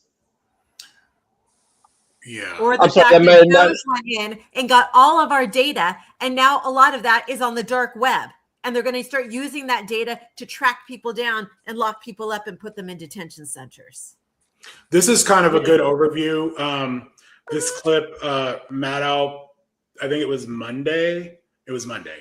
Watch this. This is kind of good overview, and it actually is kind of predictive a little bit. Court gutted the Voting Rights Act of 1965, the crowning achievement of the civil rights movement. And the before and after looks like the snapback after the end of Reconstruction, after the Civil War. I mean, look at the state of Louisiana there. A third of the population of Louisiana is black. Louisiana's Republican governor canceled congressional elections that are already underway in that state to rush through new maps that will presumably make sure that even though 1/3 of the population of that state is black, there will be no black representation in Congress for Louisiana at all. South Carolina, 1/4 of the population is black. They have one majority-minority district represented by an African-American Democrat, Jim Clyburn. They are going to try to get rid of that one black district so that South Carolina is all white, all Republican in representation, while 1/4 of the people who live in that state are black. In Tennessee, 1 in 6 residents is black. Republicans now want to make sure all 9 congressional seats in Tennessee are white, when 1 in 6 people in that state is black. In her dissent from the majority ruling, Justice Elena Kagan said it will likely cause the largest reduction to minority representation since the end of Reconstruction. She probably didn't need to use the word likely there. A comprehensive attack on black public officials in the federal government, black employees in the federal government, black representatives in Congress, and now all around the country, where everywhere Republicans are in charge, they are scrambling to make sure that black public officials can no longer hold office. We're in the middle of something really radical in this country, not just to get rid of our constitutional republic, to replace our form of government with something else, but to get rid of the multiracial democracy that our Constitution is supposed to protect. It is a war on Black America. The fight to save it is looking like it's going to be the fight of all of our lives. You know, back in college, I'm sorry, Chris. No, go ahead. Back in college, I studied and protested and wrote a senior thesis on apartheid. And when apartheid ended, I never expected it to reappear, least of all in the United States. This is, 40 years ago, and I am just appalled and shocked and just simply speechless that this is happening here. It used to be the fact that under the Voting Rights Act, that what would be seemingly neutral policies, if they had an adverse impact upon Black voters, they would be ruled improper and congressional maps had to be redrawn. Now, it's so far the other way that you actually, in accordance with Alito's decision, have to prove that there was specific intent or specific evidence of racism, which I can tell you, because I deal with a similar standard in a very different way in my field of law, is extremely difficult to do. Basically, Alito is saying, if you do not have a smoking gun that says, oh yeah, we want to discriminate against Black people, you cannot prevail and get maps to be redrawn. It is just patently absurd, offensive, racist, white nationalist, and wrong. Intentionally. Not Intentionally. accidentally. Absolutely. Intentionally.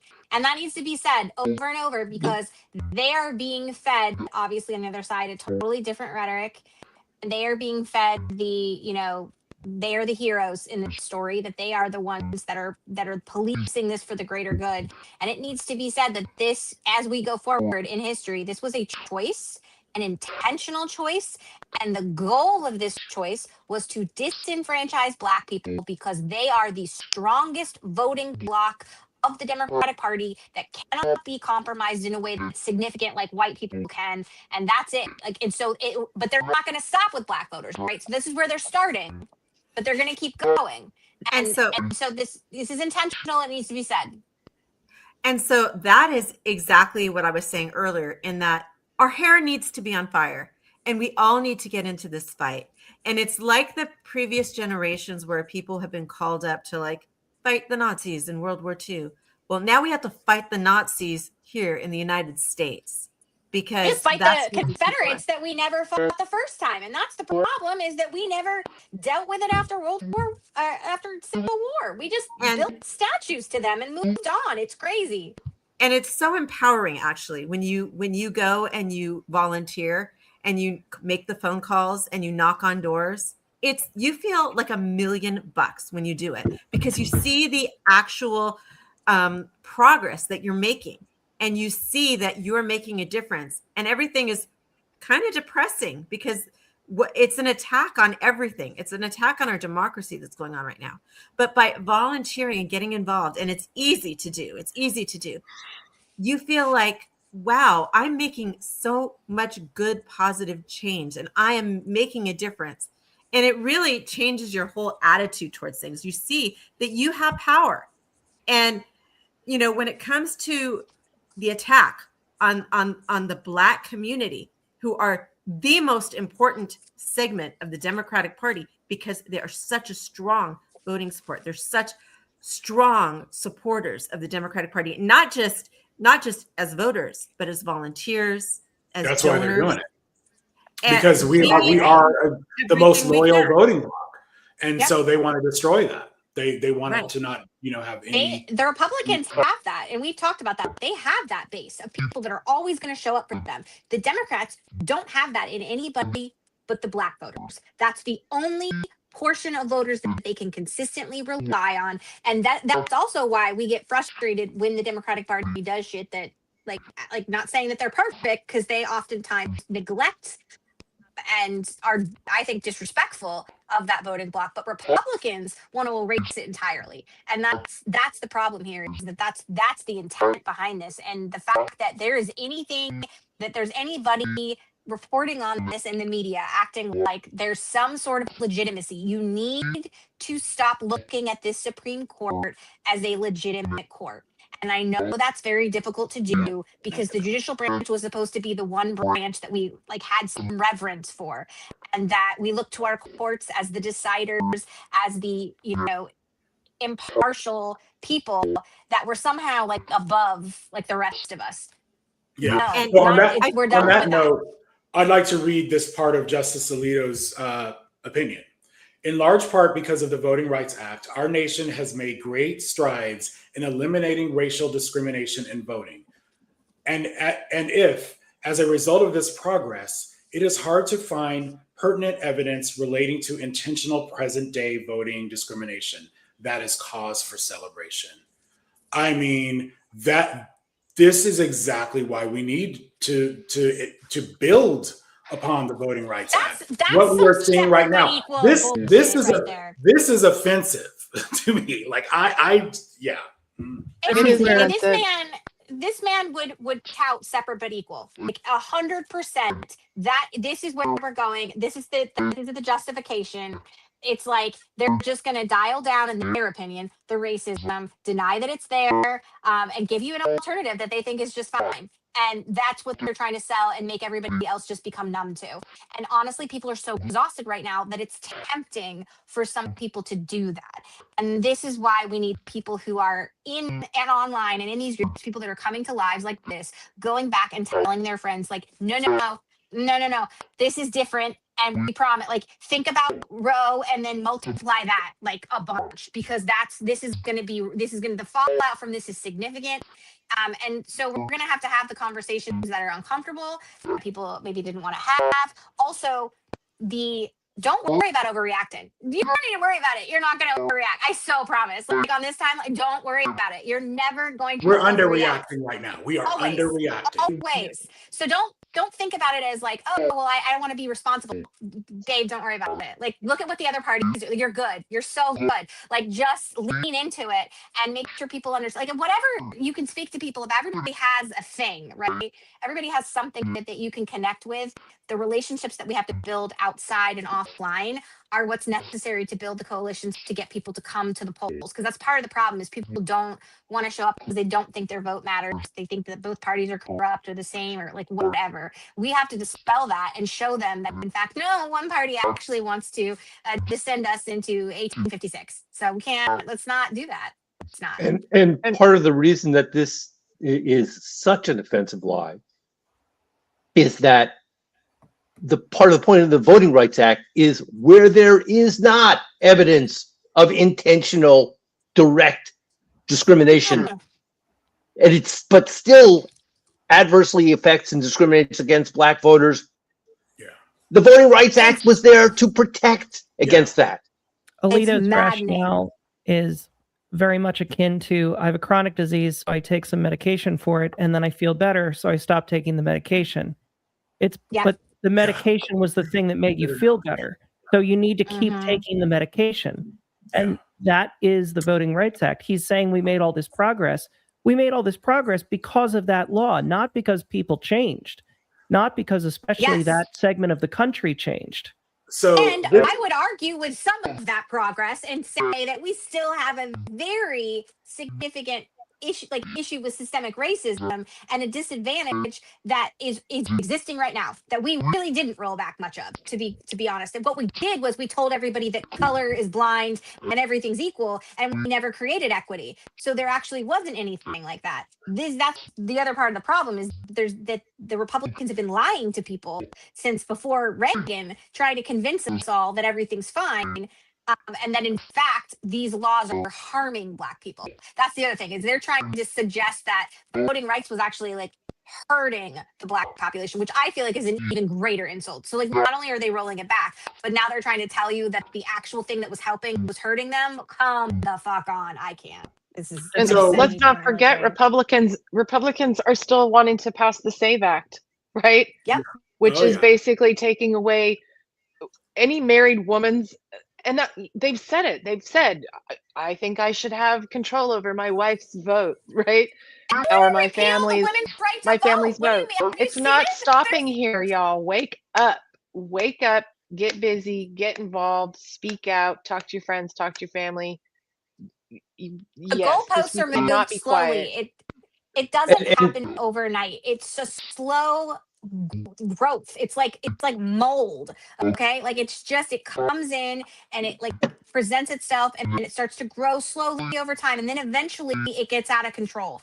And that's what this authoritarianism is, and that's what this white nationalism, and that's what this Christian evangelical bullshit is. It's all of that. It's the Republicans have sat down and done kumbaya around some sort of circle jerk situation on some kind of retreat, like where they all sat down and discussed this plan. And that's why you have all these red states immediately rushing out to redistrict, because they are a part of this. This isn't just accidentally happening. This isn't organic.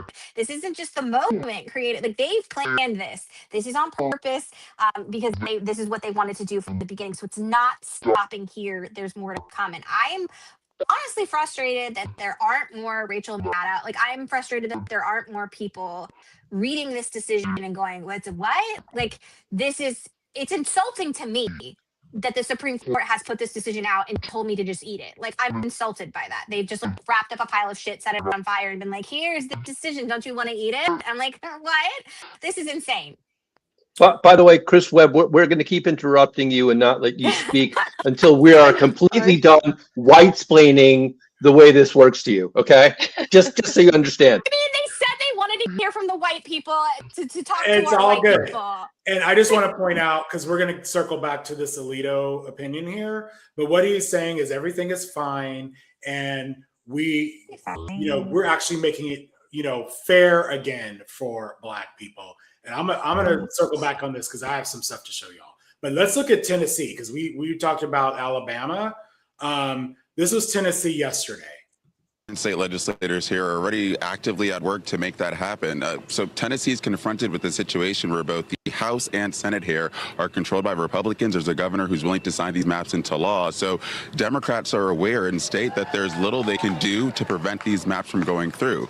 That being said, they are trying to fight in the ways that they can, including by galvanizing the base, speaking out about the issue. If you look over my shoulder, you can actually see a couple dozen House and Senate Democrats, as well as their supporters here, just speaking out about what we're seeing, about the fact that these maps, for instance, would eliminate the only Democratic district in the state, the only predominantly Black district in the state, if Republicans are successful, and really now trying to ensure that the procedural matter of this special session is fair. So pushing for things like a 24-hour at a minimum review period of any potential maps, pushing for things like transparency into the designing of that map by the in-house counsel here. I actually want to play for you a portion of remarks by State Representative Justin Jones. He represents a district in Nashville, and he actually spoke out in the Rules Committee hearing, pushing to ensure Democrats are given equal access and transparent right to speak out about any concerns as this process is underway. Take a listen. Let us speak for the 70,000 people who sent us up here to be their voice. Let us speak for the people whose voices you're taking away. Let us be a part of the conversation. And so if we have our hand up, don't let the speaker determine it arbitrarily, where he gets to say certain members can speak and certain members are invisible. They don't exist. Because that's what you're doing. You're taking us back to that Jim Crow system where people like us couldn't even walk into the same doors and be treated like equal members of this institution. So this is the most important vote we will ever take. It's the most important vote that the Republicans will ever take. We know where we stand. We stand on the right side of history. This is about race and diluting the representation of Blacks and brown people in Memphis, Tennessee. This is serious. This is gravely serious for people. People fought, died, were tortured for the right to vote. And so for the world needs to be watching this, because what is happening today will happen to the rest of the country. But ultimately, the biggest frustration from Memphis residents I speak to is you have to remember every single Black legislator that has ever gone to Congress from Tennessee has come from the former District 9. The concern here is if that district is carved up, that just won't happen again. And again, it's just one of many things that are frustrating voters here in this moment. The large crowd of people gathered outside of the Senate chambers right now as lawmakers there begin discussion or continue debate over this legislation. And prepare for a final vote any moment now. Like, I want to remind you, Chris, some of the conversations we're hearing inside that chamber room, one thing people have pointed out is with the new design of this map, you're going to have areas of Memphis, which I will remind you, a predominantly black city, the final place Martin Luther King Jr. delivered his speech before his assassination, sharing a district with an area like Pulaski, Tennessee, a small farm town 200 miles away that is the birthplace of the KKK. In addition to the historical and cultural significance there, it also speaks to what state lawmakers are pointing to as an operational flaw with this plan. How can a congressional representative effectively speak to the needs of an urban center like Memphis, as well as a smaller farm town 200 miles away? So that is such an important point, such an ironic point. And correct me if I got the district wrong, but I believe it's District 9 today. After this, this scene in the House in Tennessee, it did pass. So they were successful in redistricting. District 9 was carved up into 3 districts. That was a historic black district, right? One of those districts, it was, so they kind of folded it into 3 predominantly white districts, and one of them was the birthplace of the KKK. So you are now in a district that is the birthplace of the KKK. I mean, I can't find more irony than that, and it's just they did that on purpose. Of course, that's not an accident. Yeah. This is they are. Well, I would say normally passive aggressive, but this is aggressive. But it might look passive aggressive to people that don't know history, right? This was on purpose. They not only are they doing these things, but they're looking back, winking and laughing about it. Like that's the other part, is that they were relishing this. They love this, which is what I said in my video earlier. If you are a part of the Republican Party now, they are in the best case scenario. The best case scenario is they're hurting black people. Like, but that's the best case scenario. Okay, really what they're doing is intentionally hurting black people on purpose because they don't want them to have power. This is nuts. The way they're doing this is like, they're like sadists. Like, it's crazy. I don't think it's talked about enough, the kind of viciousness of the Republican Party. That needs to be discussed more, because these were the people, by the way, these people were the ones that were the Klan, right? They like to say, "Oh, the Democrats started the Klan." Their ideology, they still are. and that's exactly right. The ideology shifted to in names of the parties, and so the people who would have been in the KKK back when the Democrats, quote unquote, founded it, are Republicans now. Are the modern day. They share the same values. The KKK endorses this Republican Party. That's who they tell you to go vote for. There's a reason for that. That's not on accident. And I think it's not discussed enough, because people, I don't know if they just want to believe good in other people, or they just don't want to believe that their party is racist. But if you are supporting the Republican Party at this point, you are supporting a party of racism that isn't just accidentally partaking in it, that is willfully, intentionally, on purpose, hurting people in the same way that people were enslaving their ancestors. And many slave owners not only obviously were treating them as property, but were brutal, right? Like, that's the point. Like, they're relishing this. We can't let this happen again. Like that, we can't, it's already gone too far, but we can't let them go any farther. We have to stop this.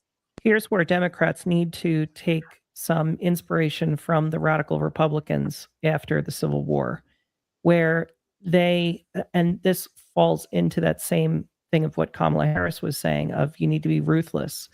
The radical Republicans did as much as they did because they were not following the technical rules, that they were thinking outside the box, that they were pushing boundaries, and were doing things that maybe technically were not legal, but they knew that it's what needed to be done to get the legislation and especially to get the Reconstruction Amendments passed.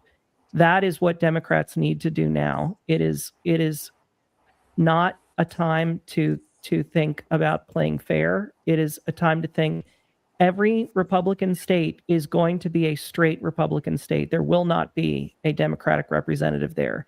So if you want to play that game, then every Democratic state that has a trifecta needs to do the exact same thing. And we will figure this out later, but right now, that is what needs to be done for us not to meet our demise as a country. They're not going to play fair. And how crazy is this? Look at Louisiana, what they just put. Like, let me play this video. From overnight, the Washington Post reports that Governor Jeff Landry plans to suspend the May House primary election so that lawmakers can pass a new map. The reporting says that Governor Jeff Landry told Republican candidates for the House of Representatives that he plans to suspend next month's primary elections, giving lawmakers time to pass a new map. The reporting cites two people who said that they were aware of this conversation. We have, as you know, a primary coming up in about 2 weeks. How is this even legal, though? Like, you know, like it's actually their election was already underway. Absentee ballots were mailed out. And he's just going to suspend the part that affects the House? Like, what? Because states have more latitude to enforce their own election laws and to create their own election laws. I think that this is the most important thing that's going on right now. It's, in my opinion, the most important thing. It's in order to save our democracy, we need to make sure that we get the message out to Democratic lawmakers that they need to be ruthless, that they need to make sure that they redistrict, not leaving 4 districts like they did in California for the Republican, leaving 0 districts, just like they are being ruthless. We have to save our democracy. And if we're just kind of just has to come from the people. You're totally right. But the Democrats are weak often because of the fact that they have been punished at the polls. So they need permission from people like us. They need, like, those rallies and marches. That is one of the things people talk about them not being like useful, but that actually is, because it is a visual reminder of how many people do not support this administration and these policies. You need to be calling your members of Congress on a regular basis. You need to be showing up where you can and doing what you can to insist that you feel this way, because they need to know they have your permission to be ruthless. I know they shouldn't. I get it. And I'm with Kamala on this. You should just be ruthless, right? But there are still some people that, for whatever reason, they're concerned that they'll lose their job and then all the Republicans will take over. Maybe that's part of it, is that they're really fearful right now. They want to make sure that they've got support from the people moving forward. We have to all act, kind of, somebody said, in tandem. That's what needs to happen. We all need to do this together. The representatives need to be ruthless, but the people need to give them that permission. And not just permission, but like tell them actively, this is how we want you to act. Take no prisoners because we're not going back. That's what needs to happen. And you need to call your state legislators. You need to Google it. Google your address. And just really quick on this, I know I talked a lot, but I want to remind everybody that this is, as a teacher, I can't leave without telling you, this is such an important time to stay invested in local and state politics for this exact reason. When you vote, you don't just vote for the president and your like national congressional legislature. You vote for everything. And that includes these state bodies that oftentimes will confirm judges at that level, right? Like, so you've got a lot of people. It's not just the president or the governor that picks people, but there's oftentimes other bodies that are helping to confirm these judges that stay on the bench, by the way, longer than the governor is in office, as we've seen with the president, right? Longer than he's in office, these people will be around. And people oftentimes forget that there are different layers of courts, right, that are happening, and that the Supreme Court doesn't have to take every case. They don't take all the cases. So some of these judgments that are happening at these appellate levels and other levels of district levels, those aren't going anywhere. It's what they say. That's what it is. So people forget that you're voting for a lot of different things, and people who make decisions for things that outlast the current body. So this whole, the pendulum will swing. If they get tons of judges in, it doesn't swing that quickly. It doesn't just, I mean, we're talking, like in 50 years it swings, right? Like, or however long these people live, or whatever the individual state. All states have different, like, right? There's different rules for different bodies. But my point being is that this isn't just an election cycle. This is so much longer than that. And now who you vote for has we're not being hyperbolic, is what I'm saying. We're like, as I said earlier, we're underreacting. This may not get fixed in our lifetime. Like, this is that bad. And that's a really depressing thought, but people are making that thought, and I think it's accurate. Let's not forget about Florida. One of Governor DeSantis' final big moves during his time.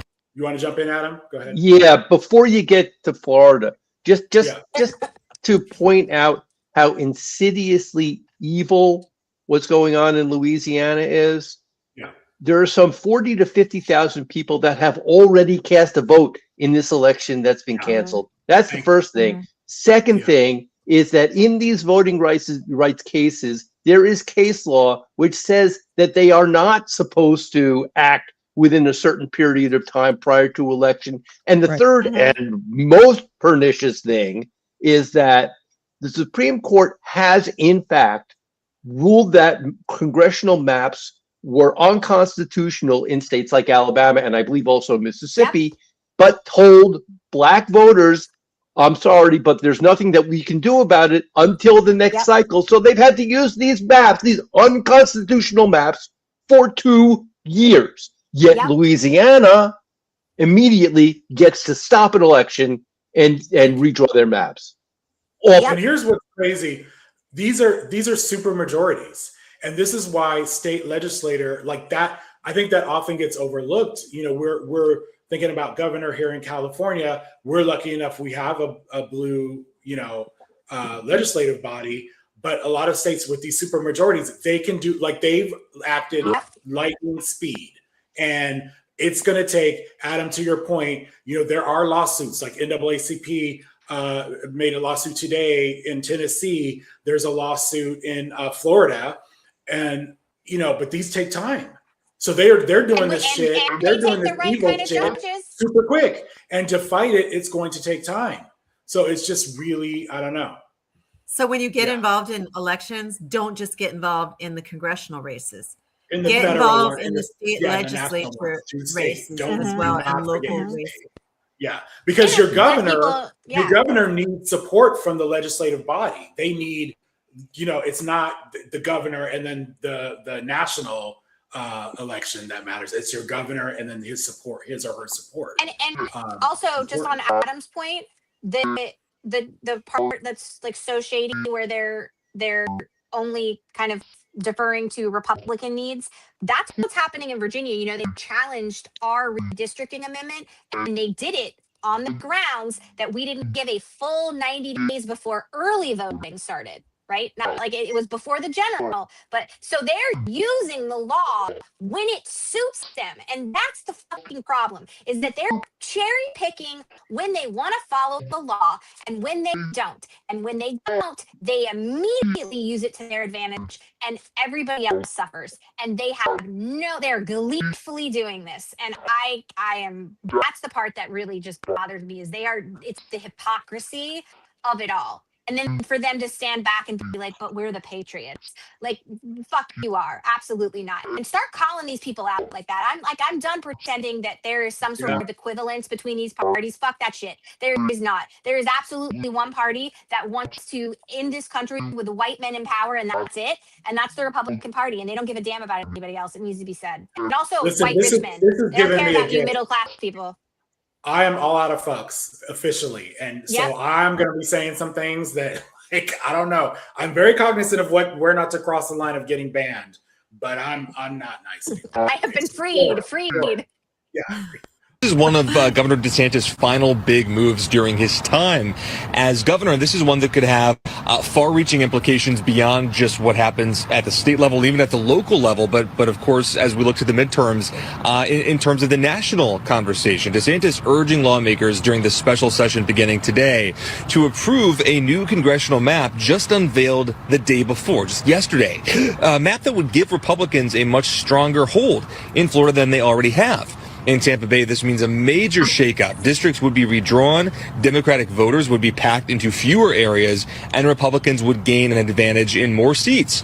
The change could cost Democrats their only friendly district in the region. It's totally appropriate to use as a factor how the population may have shifted in a given area. So maybe you draw a line going one way in a county instead of the other. But there are risks. Some Republicans warn that if districts get too competitive for them now, Democrats could actually pick up seats in a bad year for the GOP, and legal challenges are expected as soon as this passes. Now, this also puts DeSantis back in the national conversation as he looks for his next political move post being governor.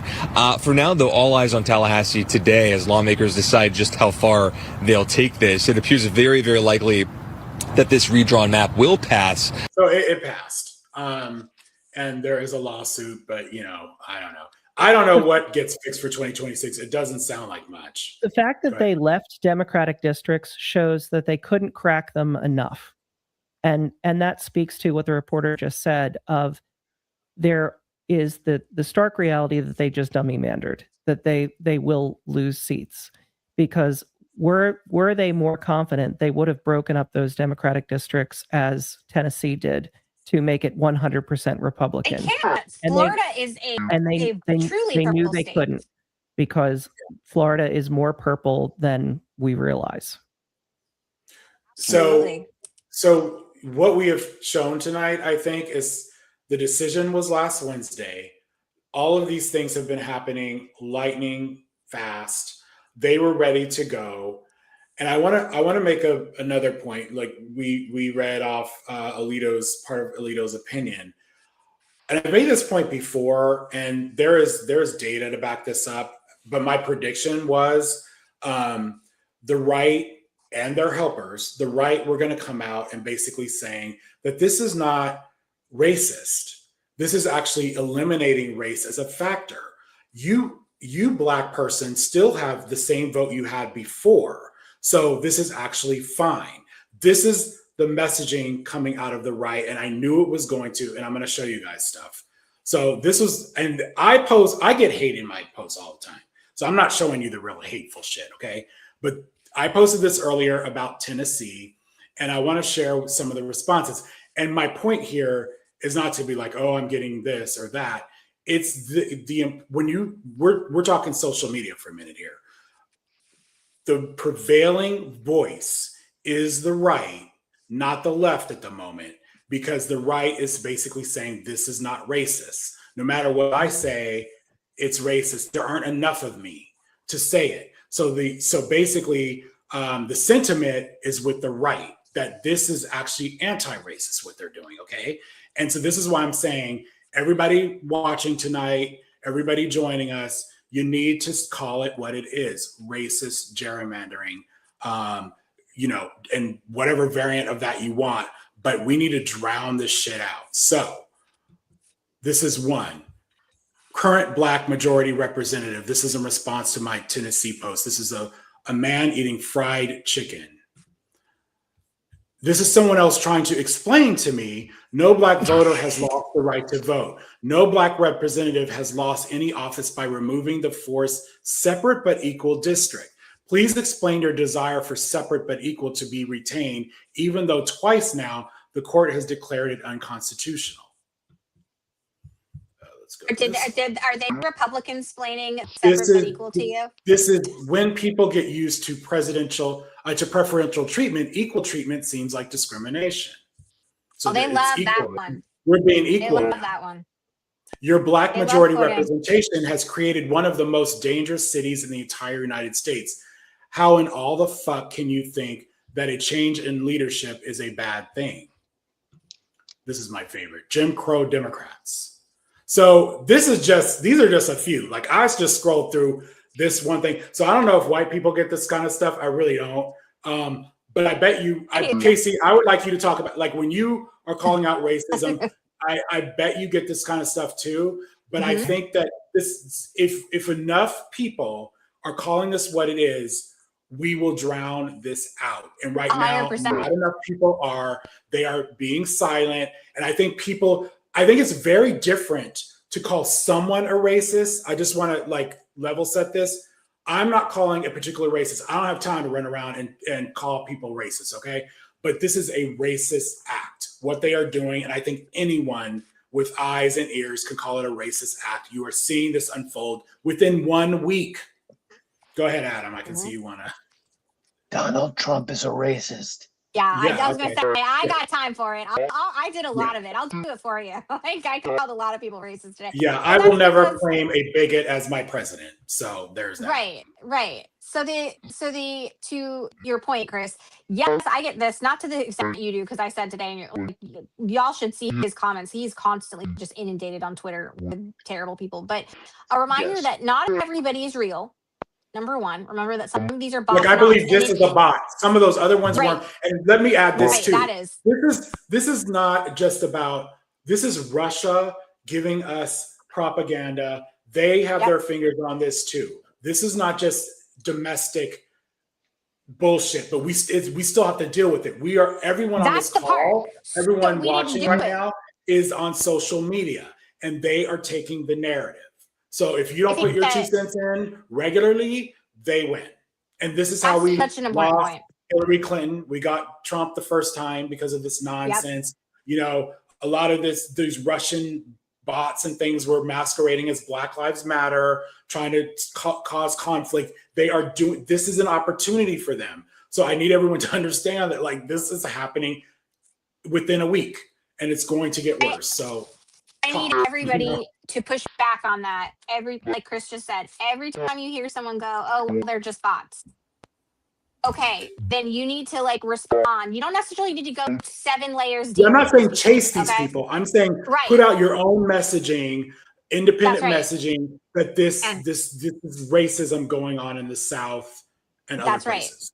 We can't let this kind of shit happen. This also is happening to a lot of Jewish people as well online.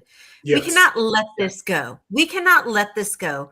We must push back. And by the way, even if they're bots, when you push back on them, other people are going to see it, and other people will also get braver and push back. And also, that's exactly right. It brings up your posts in the algorithm. So don't be afraid of the bots. Engage with them and call them out, because if you are just sitting there and like just going, "Oh, it's just a bot," and letting it happen, that in my opinion is complicit racism. You got to stand up against this crap. You can't just let people get away with it. I think people don't realize it, Melina. I think they really don't understand, like, they don't understand. They've been taught to ignore it. They've been taught that these people are just bad agitators, and like that if they engage with it, they're giving them more attention. I think that there's been some miseducation around this, or rather maybe what was good back then is not now. And so it's shifted, I think. Reframing that. We're reframing that to let you know that they then, if you don't respond, they get the entire audience. They get all the messaging, they get all the attention, and people are coming and they're seeing what they wrote. And it's if we all start doing it, like Melina said, it's modeling, number one, teaching other people how to do it. But number two, there are some people who aren't bots that are regurgitating those bot comments because they've been told that. Now, you're not going to save everybody, and that's important to remember, that we're not here to save the really lost. Okay, like they are what they are, racist. Let me just jump in here. So this comment is dead on. Yes, don't chase and feed trolls. Just do your own thing. Put on your own message. So I want to be really clear on social media strategy, and I'm speaking specifically on X. It's a little different on Blue Sky. We don't have this kind of shit on Blue Sky. Threads also is different, but on X, don't, like, if there's a troll, it's really easy to tell for the troll. If there's an account from 2019 and they have 30 followers, don't bother. You're just arguing with the bot. But so basically, if you have X amount of, like, let's say you have 2,000 followers and there is a troll that has 30, by you replying to them, it gives them visibility. Don't reply. What I'm trying to tell everybody is do your own thing. Like when you're posting, when you're seeing stuff on Tennessee or Louisiana, call it racist gerrymandering on your own, on your individual post, or reply to mine or someone else's who is doing it.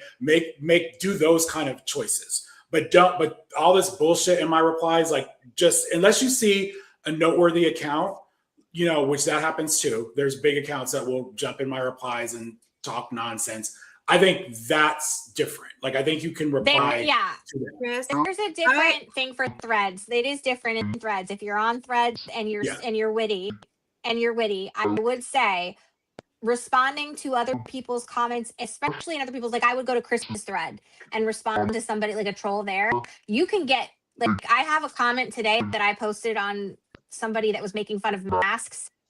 And last I saw it had like 46,000 likes, like a response. This is like me responding to somebody You have much else's more visibility post. and replies on Threads 100%. It's But a you also totally have less different trolls. platform. So it's a totally different platform. So I'm saying you can put stuff there. And even if you want to respond to somebody like in a Facebook thread, that's if you're feeling called and you have like a good response ready, like I don't hate that. Like I don't necessarily hate it. But I think just remembering that this doesn't represent what everybody feels, because sometimes you get upset because you're seeing this and you're like, oh my God, a real person. A lot of these people aren't real, they're bots. Just that doesn't mean we don't respond or we don't have a messaging. It means that we don't take it to heart. And it's not like our neighbor said something evil about us, right? Like that's not what's happening here. There's more people on our side. We just need to make sure that they're activated and that we do And that I by think leaving that a trail. like, the race word is difficult for people. People aren't used to saying it. And so I'm just saying, get used to it because it's here. I just want to say that there is this on Blue Sky, and it's generally directed at Jewish people. There's a lot of it directed at Jewish people, but I'm sure it's also directed at a lot of other groups. It does exist on Blue Sky because I've been recipient, and so have a lot of my friends. But here's the other thing about responding, and not necessarily responding to them, but just responding in general.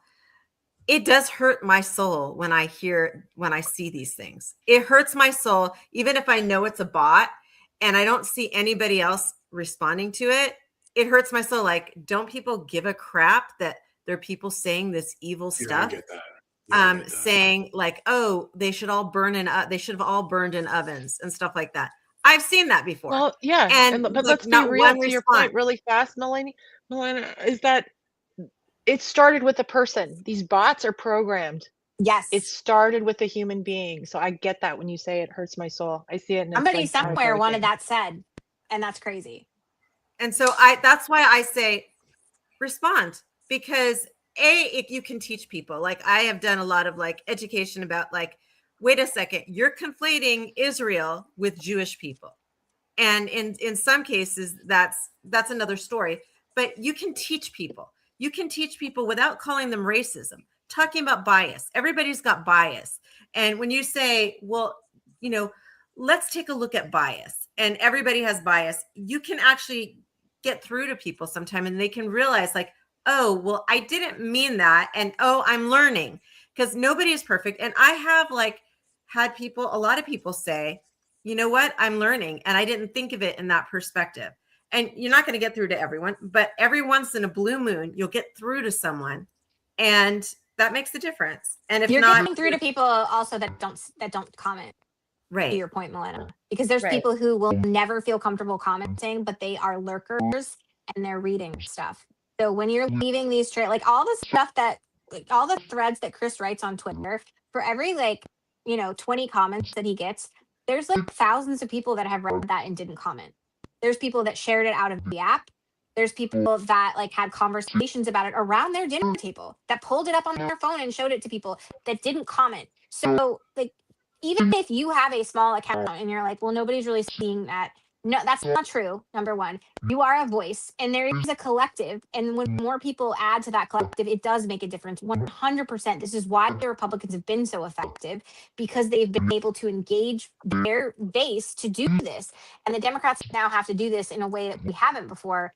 And that means leaving all these breadcrumbs and the ruthlessness. And I think, quite honestly, now is the time for snark. If you have it, bring it. Like, now is the time to be insolent about this, to be unwaveringly, absolutely outraged by it in a very visceral, public way of no racism in my fucking front or backyard. I'm not doing this. And that has to be said and allowed in a very impactful way, which means that we have to be comfortable commenting. But for the people that aren't, it's important to know that when you do share and repost, that's also really impactful. So even if you're not commenting, if you're reposting or even sending to your friends, like if you're just screenshotting and sending that to people, that's also helpful. That travels. You've seen like when people can't crop shit and like all of a sudden it shows up like it's been shared like 20 times. Like that happens. That's organic and that's meaningful. So again, like I think a lot of people need to kind of this weekend regroup and kind of think about where they can recruit somebody in their real life to kind of come either be online or in real life as somebody that's speaking out and talking about this. Like when you go, I've talked about this before, like you go to Costco and they're like, hey, how's your day today? I'm really upset because I just saw that Tennessee did this, or like whatever is relevant to you, whatever you saw that day that matters instead to of you, I'm fine. you say it. Yeah. Don't say you're fine because you're not. No, like these are I'm tough not. times. Especially and today. you don't need to get right, and you don't need to get like deep into it. You can just say like, man, like sometimes I'm like, Donald Trump's still president and it really sucks and I don't like it. And I just say that and people are like, I hear you. And I'm like, yeah, like hopefully we can vote out, you know, the Republicans at midterms, right? And so you're having those conversations that like just remind people that they have power that they can use if they get involved. And I think if everybody were doing that, if we were all day long just saying one or two things to even random strangers, it would make a difference. That's not just like a weird PSA, it's the truth. I want to also, I'm going to make another point here to kind of drive this home.